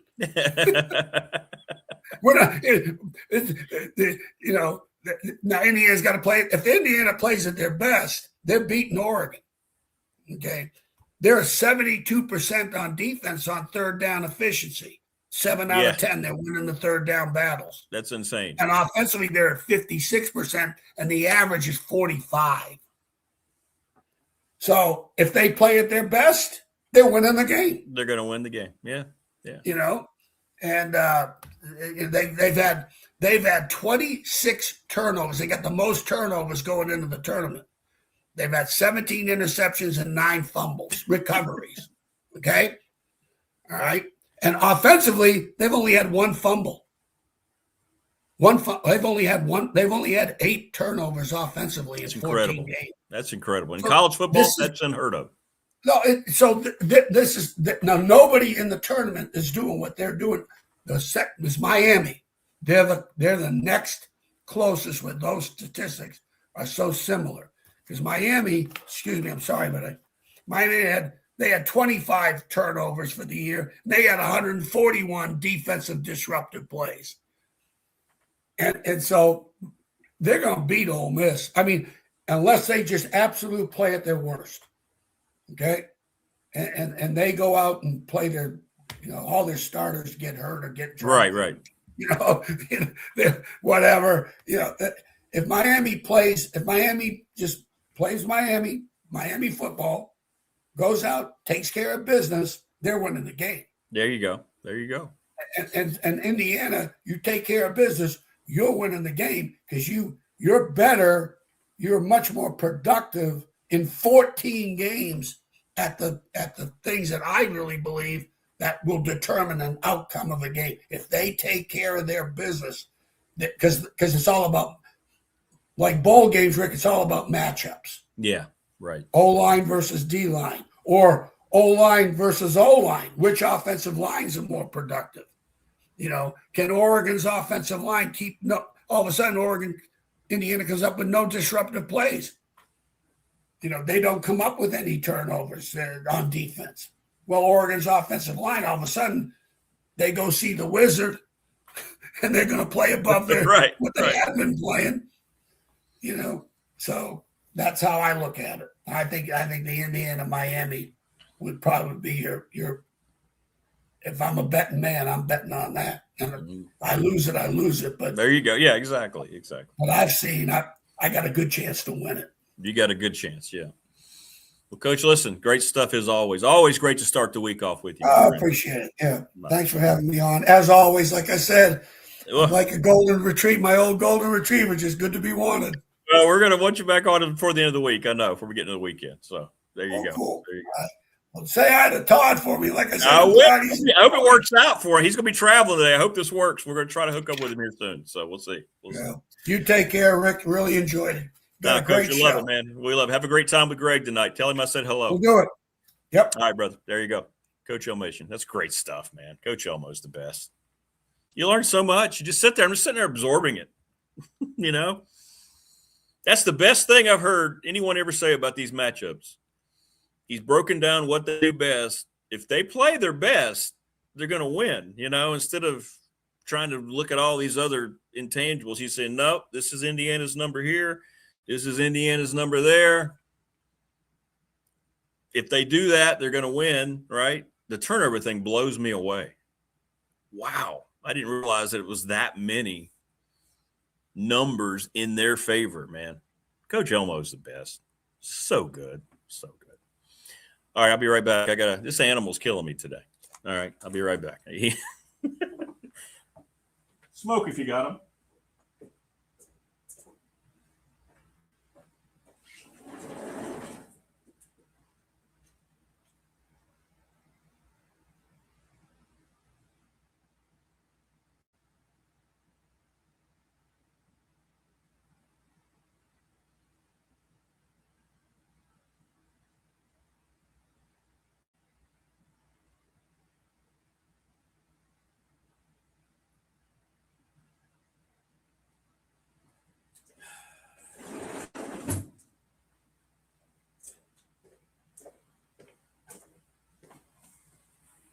Yeah, everything evolves around the fuzzy.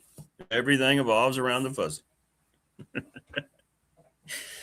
All right, good stuff. Yeah, he is an encyclopedia, Coach Elmo. He is. We're going to try to hook up with Todd here in a little bit. He's traveling, so I'm hoping this works. We won't have him on camera, but he wanted to come on. We'll talk about the matchups and everything. I'm going to ask him about all this.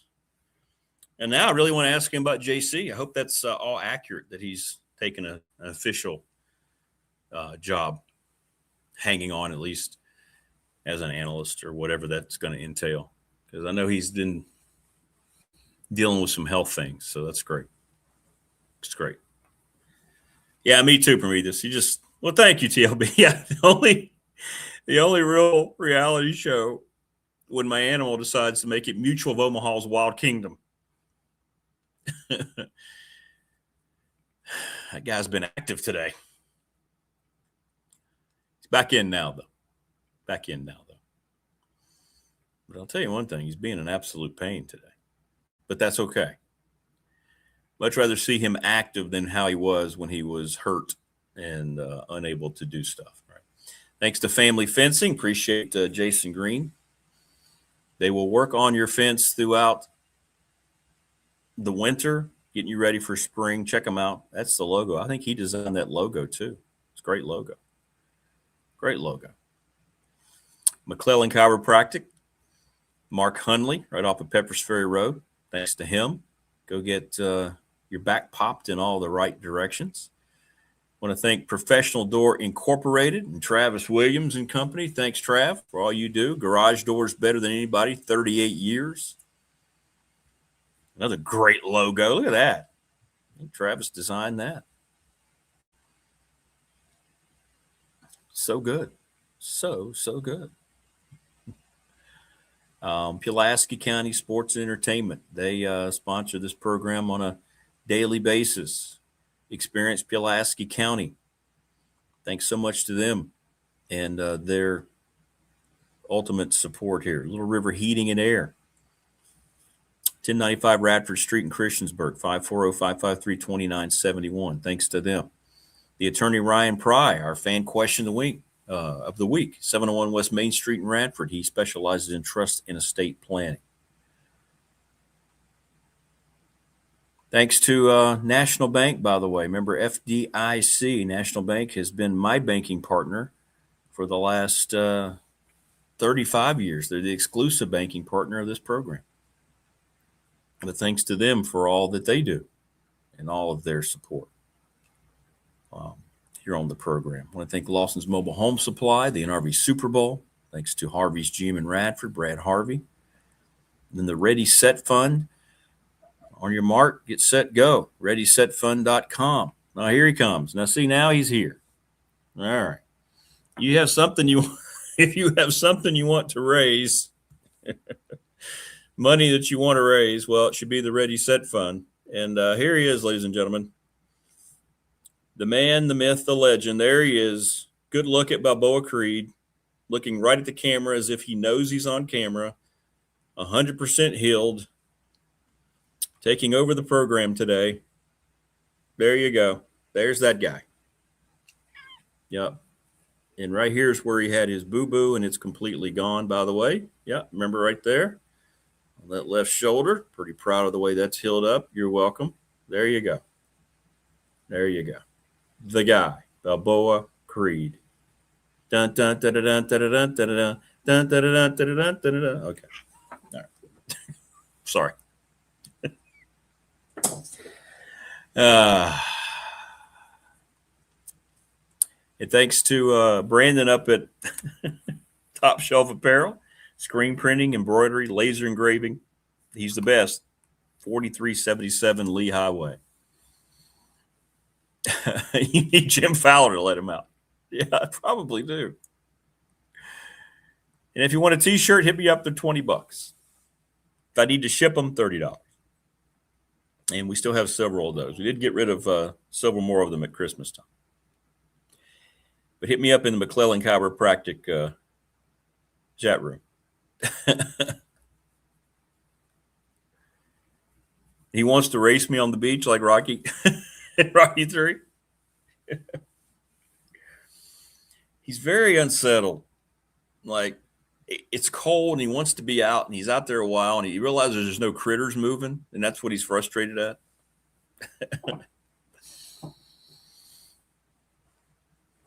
By the way, Wayne, he loved the treats, man. He's loving the treats. Balboa at the Jim Fowler BDST. Yeah. But great insight from Coach Elmo. And there that's the, he just answered the question. We have this debate, friendly debate, a lot with the people here about when we see this movement going on in college football. Is it the coach or is it the money? Is it the place? Is it the money? And he just asked the question that sums it up perfectly. If there was no money in place, if there wasn't pay for play, which I'm going to start calling it now, it's no longer NIL. If there wasn't pay for play, who would be transferring? Guys who had a chance to go to a different level to help their NFL stock, or guys who are dropping down a level because they're not playing and they want to play? And what percentage would that look like? A third of all players, Big Al brought it up earlier, 1 out of every 3 football players is moving from the Power Fours. Is that not just incredible? What an incredible number. 33%. Over 4,500 kids in the portal. You think that's because they want a different coach relationship? No.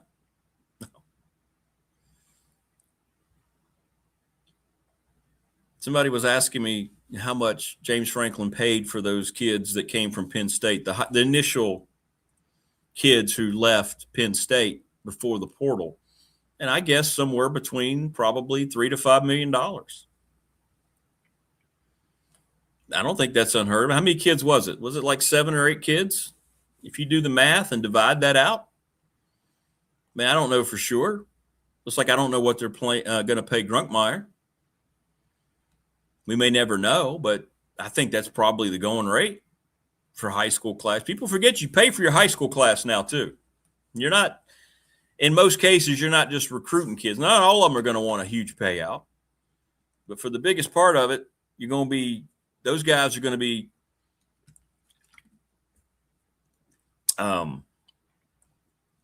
those guys are going to be wanting money as well. This isn't just like the old times of recruiting. Not anymore.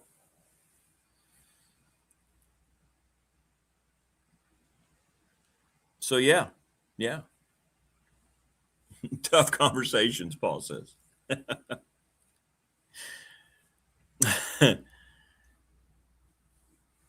Tough conversations.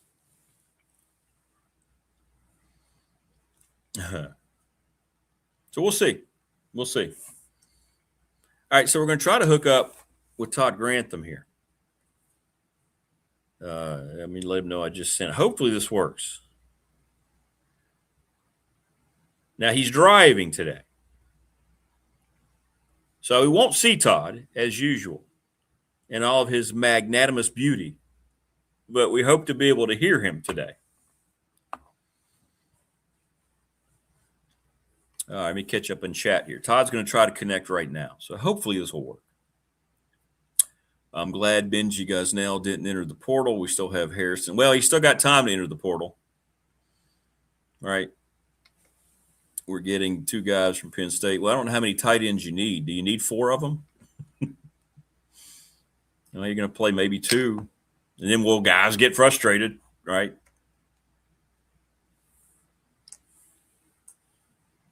Yeah, it's true, Paul. Yeah. Some tough conversations.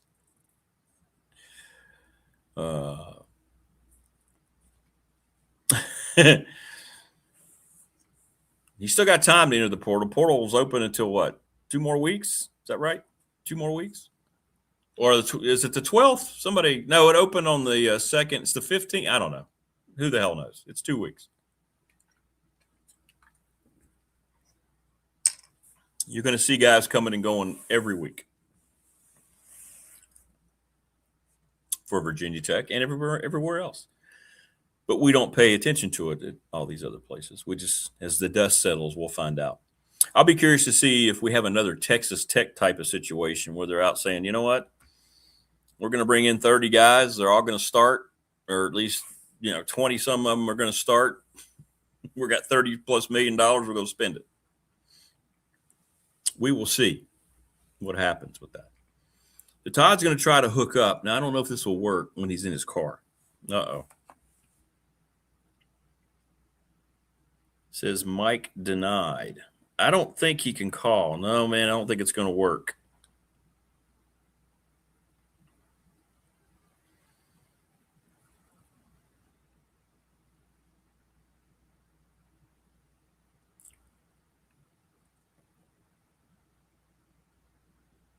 Yeah, I knew it was going to be difficult when he was traveling. Yeah. He's going to try something else. Yeah, the phone option on this studio is very expensive. Very expensive.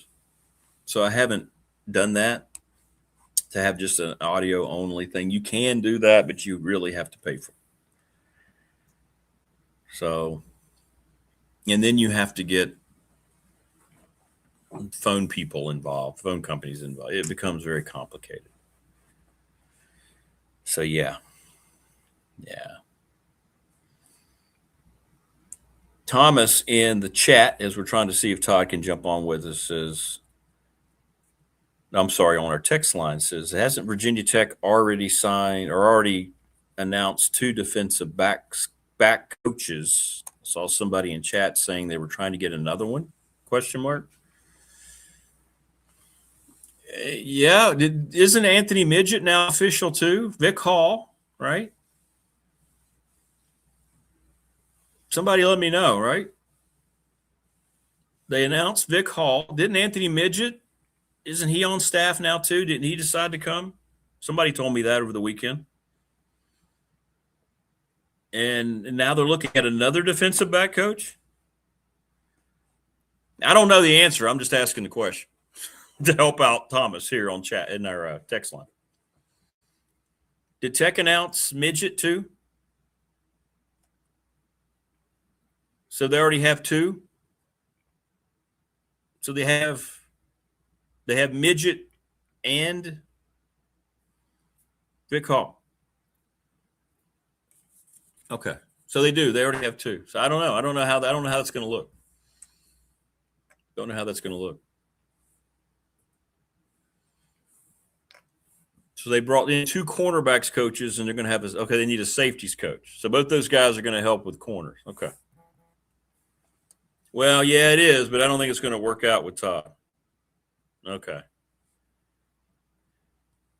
Yeah.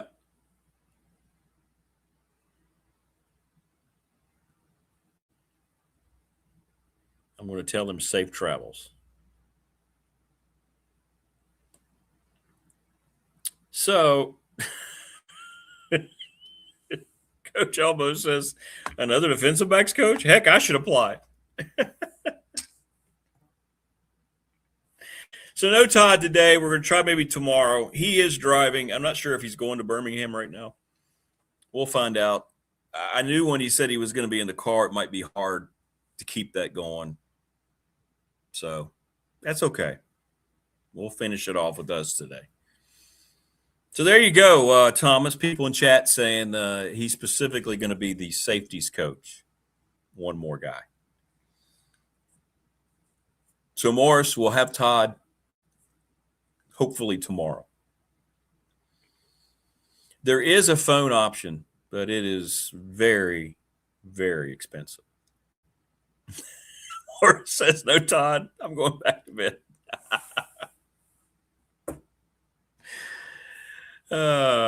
Coach Almo as an advisor, only if he pulls the bikey shorts back out. The old coach's bikey shorts. You knew you were dealing with a serious football coach when they had on those bike shorts or whatever it was. I don't know if it was bikey or bike or however they pronounced it.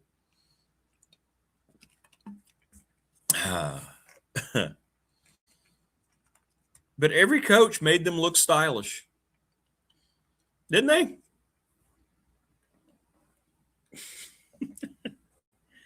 It was the collared shirt. Later on, it was a T-shirt. But you had the bike shorts. Was it bike or bikey? Like Nike? I don't know. That or Wilson. Yeah, Wilson, true. Yeah, the Wilson shorts. Man, Wilson apparel was huge back in the day. Russell Athletic, yep, absolutely. Stuff was gigantic, man. Champion was big, too. Champion's still around. Bike, like ride a bike. Okay. It wasn't bikey. It was bike. Remember them? Oh, of course, we remember them. You did not play high school sports in the 80s and 90s without knowing what bike shorts were.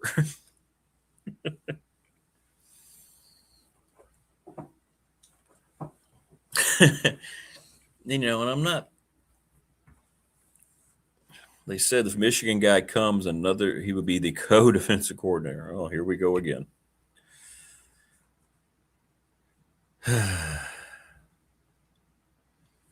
I did have a neck roll. Yes, I did. But I kept my neck roll underneath my my jersey. I didn't let it hang out. I did.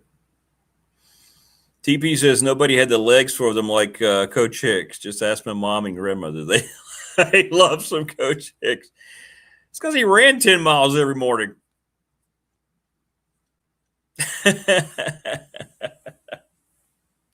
Yeah, he did have the legs for it. So my story with Coach Hicks and running, when I started full-time at Radford, I saw he always ran at Deadman, around Radford. Heck, he probably ran the entire city of Radford. And he had his running group. And I remember that's when I was running, and I was trying to stay as the best shape that I could. I could run 4 miles or so. And he was like, Rick, you should join us one morning. You should come on out with us. We come right by here. Nothing going on in the summer. You can come out. And I said, yeah, I'm going to do that, Coach. So I called him and I said, you guys going to be around today? He goes, yeah, we'll be down at Bissett. Come on down. And I did.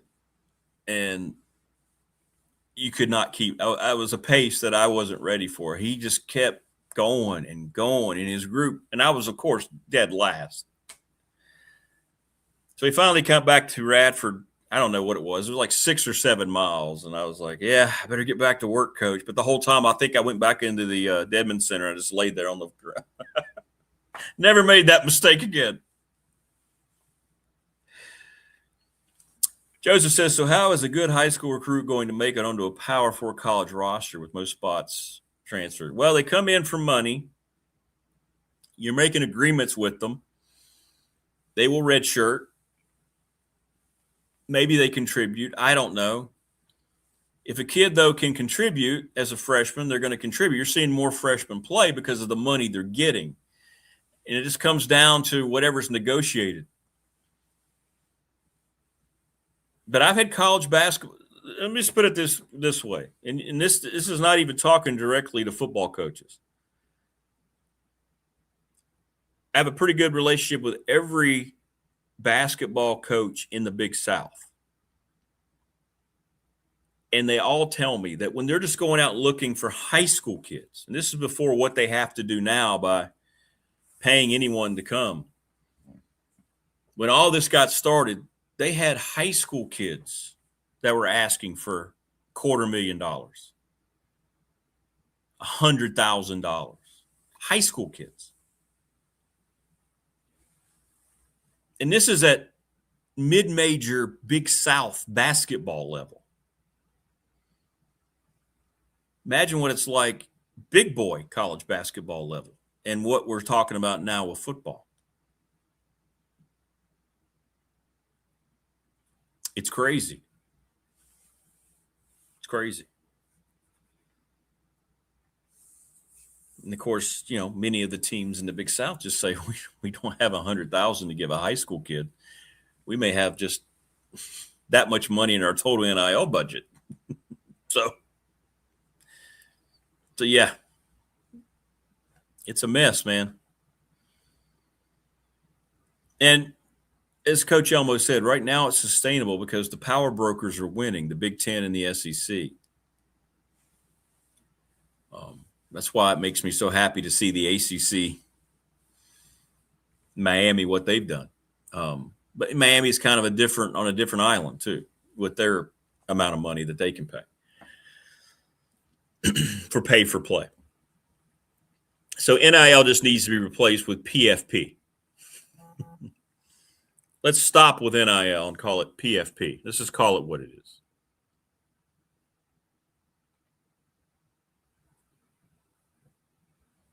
Yes, I do, Morris. You and I can talk. Yes, I do. Yes, I do. For those of you who might be interested in sponsoring the show, there are different tiers and different proposals. Yes, anything to fit. I just tell everybody to fit your budget. It's been great since we turned over the new year, and some people have asked, so let's hopefully we can add some more. Because I would like to add functions like, okay, if my guest can't be here today, I'd like to be able to say, let's get them via phone call. But right now it's not cost effective for me to add that feature. Thank you so much, Trav. All the folks at Professional Door sponsor our text line. Couldn't do it without you, brother. All the wonderful sponsors that we have that I mention all the time, because everybody that supports this show is so good at what they do. So good at what they do. And it's great. And Travis is amongst the best. His dad started that business 38 years ago, and now it's national. They had to reach out for more work. I mean, it's awesome. Thank you, Trav. Show number 100. Yeah. We're going to reschedule Todd. He can't. He hate that he couldn't be on it. But again, it's just not going to work until I can afford it. It's not going to work.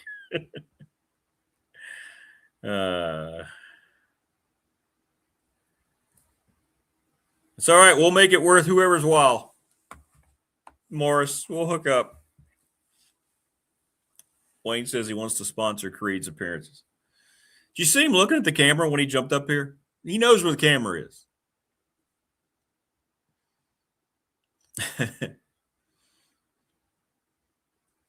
Kind of had that old look that Mean Joe Green used to get, didn't he? He wants to be out there raising havoc on nature, but he can't because it's cold. And not because it's too cold for him, because he realizes, nobody's out. I might as well go take a nap until noon.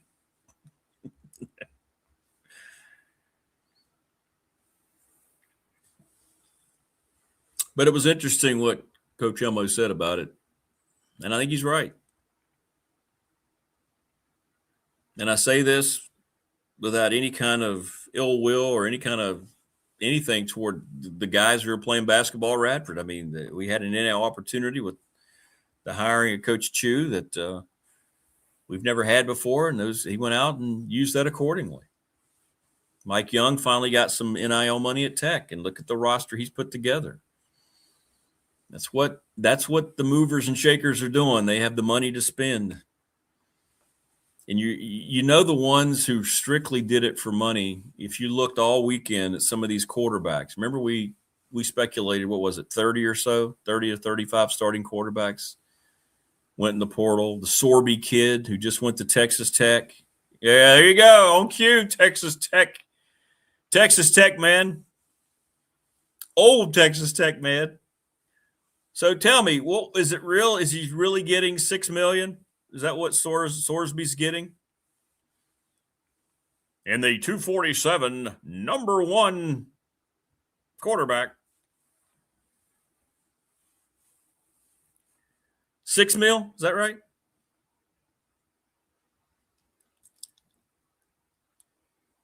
Let me know, old Texas Tech man. By the way, congratulations on the Red Raiders season. By the way, I'm not one to criticize what you guys did. I mean, I appreciate Texas Tech had transparency. And correct me if I'm wrong, old Red Raider. They came right out and said, look, we're going to go out and we're going to get players. We got the money to do it. And sure enough, it got you all the way to the quarterfinals, the playoff. A place that maybe Texas Tech football never would have been, but people stepped up and gave them the money to go out and acquire players. Let's just call it the way it is. All I'm saying is, if that's the current landscape we're going to live in, you might as well be transparent about it. And kudos to your Red Raiders. They were. And they will be again. Right? So, yeah. We need a segment called Rick's Rants. Starts with black jerseys. Oh.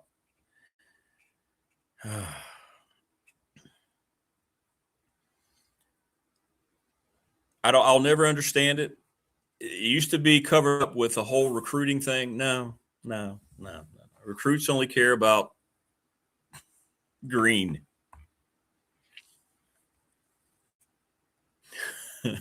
$5 million plus we put Kiffin in his locker. I've been on that campus once, by the way, down in Lubbock. Beautiful. Texas Tech. Beautiful campus. Heck, UNLV, they were doing that system long before, yeah. Remember the hot tub photo of the UNLV team? Remember that? They were actually in the hot tub with the guy who was giving them the money and cigars.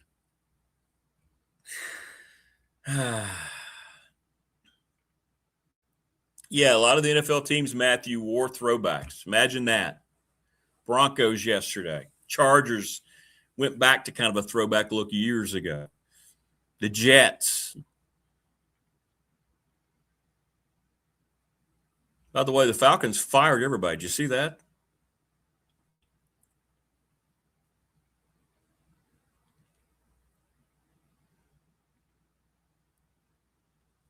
Wayne says he likes the Looney Tunes mascot at Texas Tech. What's his name? Yeah, the Texans yesterday wore a bunch of crap too. You don't have to worry about it, Prometheus. Al Davis designed the Raiders. The Raiders were not silver and black in the first 2 years of their existence. They were black and kind of a gold. And Al Davis took over, such an integral figure throughout the AFL. And if you ever see, you can find it. If you go to YouTube and find NFL films, Al Davis talking about the silver and black and that pirate logo. He had all that in his head. The Raiders, they're, of course, big rivals from my Broncos. The most perfect uniform, the most perfect logo, in my opinion, in the entire NFL. And there's a lot of good ones. But the Raiders don't need to ever do anything. They're already wearing black. Leave the silver helmet alone. Leave the silver pant alone, the silver numbers. And you know what? Back in the day, early on, when the Raiders made that change, I loved the white jersey with the silver number with the black trim. That is, ugh. Now, the black number's fine. The autumn wind is a pirate. And it's also the best of all the NFL themes. It's a shame I can't play them without, of course, violating copyright laws. The Raiders never, if you're a Raiders fan, that's the one thing you don't have to worry. You have the best uniform already. I mean, the Buccaneers tried to copy your pirate. I mean, they did. They came right out and talked about it when they started marketing back in 1975 into the 76 season. They looked at the Raiders logo when they wear the creamsicle, right? I think he even has a patch, right? The Buccaneer, he has a patch. I'm not sure, but it feels like if I could go back and look it up, they had to pay the Raiders licensing money.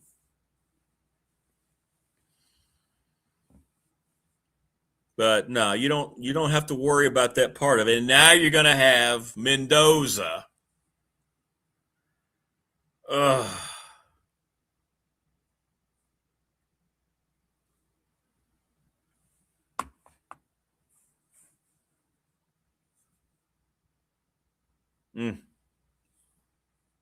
You know, I haven't played that in a while, Wayne.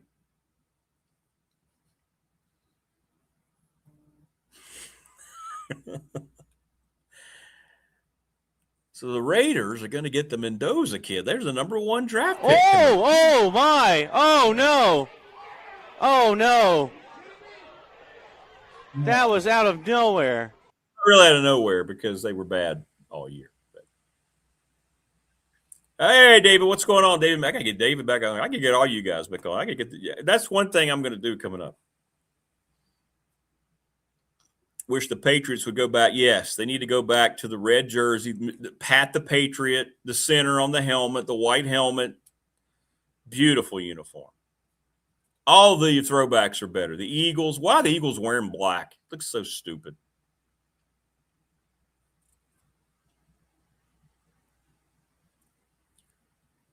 Oh, you're going to win. You're going to win now, unfortunately, Prometheus, when that kid takes over your program. If you hire the right coach, you're going to have a nice new young coach pair with him. But the Raiders have an opportunity right now. I'm not worried about Mendoza being a bust at all. He's going to be a superstar. And you got him.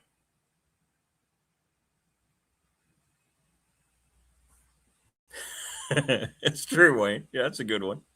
Kurt Signetti, I was told he was too old.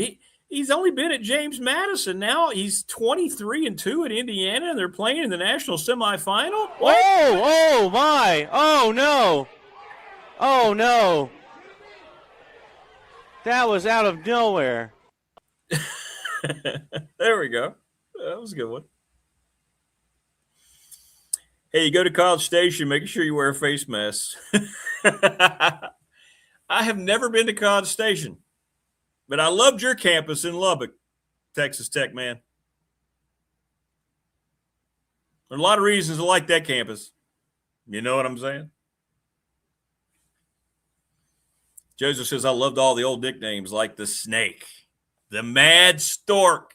That's my best Raider story, going out with Ted Hendricks in 2004 at the John Elway Hall of Fame induction with Ted Hendricks, the Mad Stork. I wish I could get those liners put on the show. I need to figure out how to transfer that over.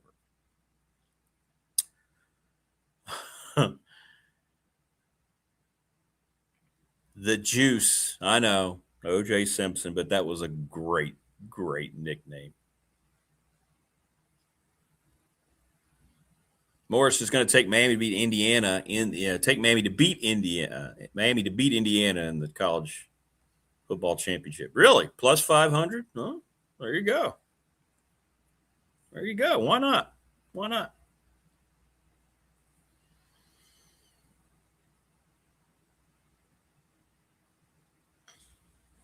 So I put up, let me see here.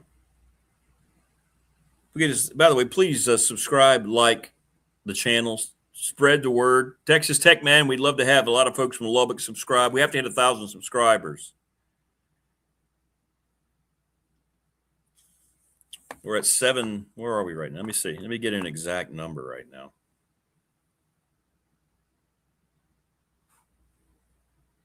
$773. We need to get to 1,000 here soon. Did you notice the masked rider and horseback of? No, I can't say I remember that. So it's Faces College Station. That was a quick blow through. We were down there Raptor basketball years ago, and we had a few hours, so we went through Texas Tech. We didn't play Texas Tech, but we were down there.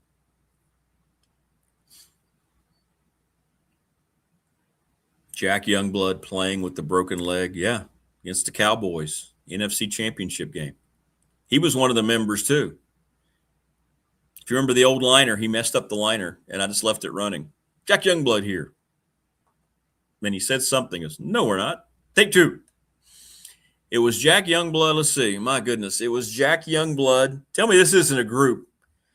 It was Jack Youngblood, Ted Hendricks, Paul Warfield, Larry Zonka,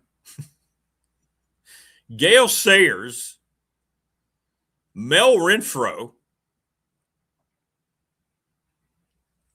and it may have been Nick Bonicani. I can't remember. It was unbelievable. And we were down there, and they did it a different way. Of course, we'd put in, this is when the first show was going on. We'd been on about 3 years. We'd broken the news about Tech going to the ACC, so we'd kind of hit. And we got creds, and we were out there, press row. Here come all the Hall of Famers, and they had just come down, and they're just sitting there with their cigars. The guys who are already in, it's their alumni weekend, if you will.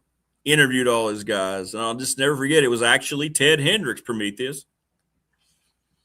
Hey, Blacksburg. Called us Blacksburg because we had, I don't know what the station's call letters were at the time, WFNR, whatever it was. It said Blacksburg, Virginia on our nameplate. Big Dog Sports Talk. We're going to head out down here. You guys want to hang out? And I'm sitting there with Brian Brubaker, my producer. Yeah. Nah, I'm sorry, Hall of Famers. We don't want to go out with you. Of course, that wasn't going to be the answer. A once-in-a-lifetime experience that'll never happen. And then, fortunately, I got to meet that guy, couple of years ago. Randy Gradishar, the reason that I started pulling for the Denver Broncos and the reason I wanted to play Mike linebacker. Todd Grantham wore number 53 too, by the way, for Joel Hicks, Pulaski County Cougars.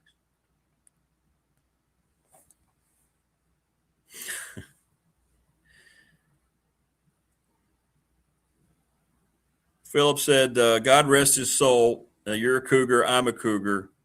What were your thoughts on Kevin Krause?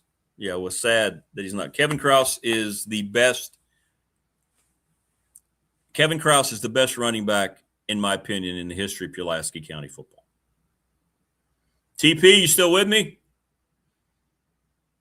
Kevin Krause was on a different plane of existence as a running back.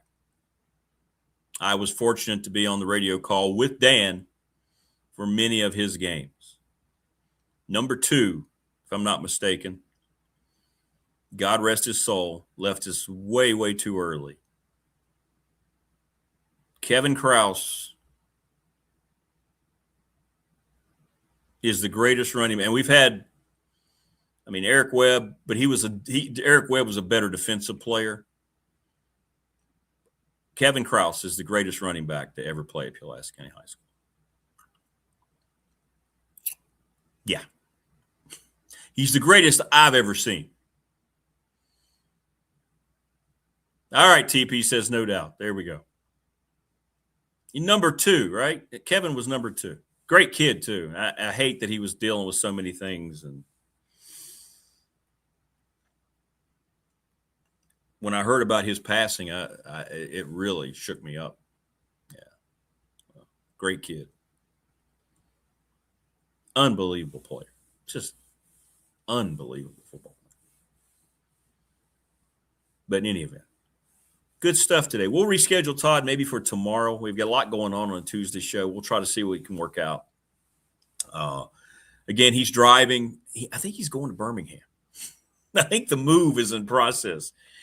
And we're going to get all the background about why he chose UAB. And I know why, but it's really cool when you hear it and why he did it and what he hopes to build. And this is a guy, again, who's been in the NFL multiple years. He's been in the SEC at multiple stops, the Big 10, the Big 12, coached for Nick Saban at 2 different places.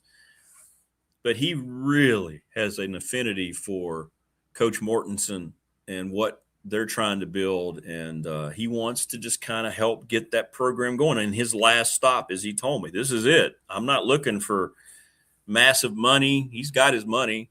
He's not looking to go out and stroke his ego back in the NFL or to have to go to a power school, which he could have done both. He just wants to finish up at a place he wants to be. As he said, he wants to be happy. He wants to have a good time creating something. And in this day of college athletics, I really commend that. It's hard to find a place that you feel like you can be that guy. So I'm happy for him, and he'll tell his story better than I will. So that's good. Please, everybody, put the word out about the show. Subscribe, like, and share. We got to hit 1,000. And word of mouth can get people there. Great to have Texas Tech man chiming in. Mike Leach, the Pirate. God, we miss Mike Leach. Imagine the comments he'd be making about college football today. By the way, Mike Leach on the show 4 different times. On the radio show, the last time he was on the show was before he passed. Yeah, right before he passed. Back on the old radio show. But everybody have a good start back to the work week, right? To the grind we go. Thanks to all of our sponsors once again. Thanks to everybody. Hey, 100 shows. Thank you. Today was number 100. We hit the century mark. Hard to believe. We start what I hope's the next 100 starting tomorrow on the Tuesday edition. Take care, everybody. Thank you as always. Spread the word. Thanks, Coach Elmassian. Thanks, Coach Grantham. We'll see you tomorrow, everybody.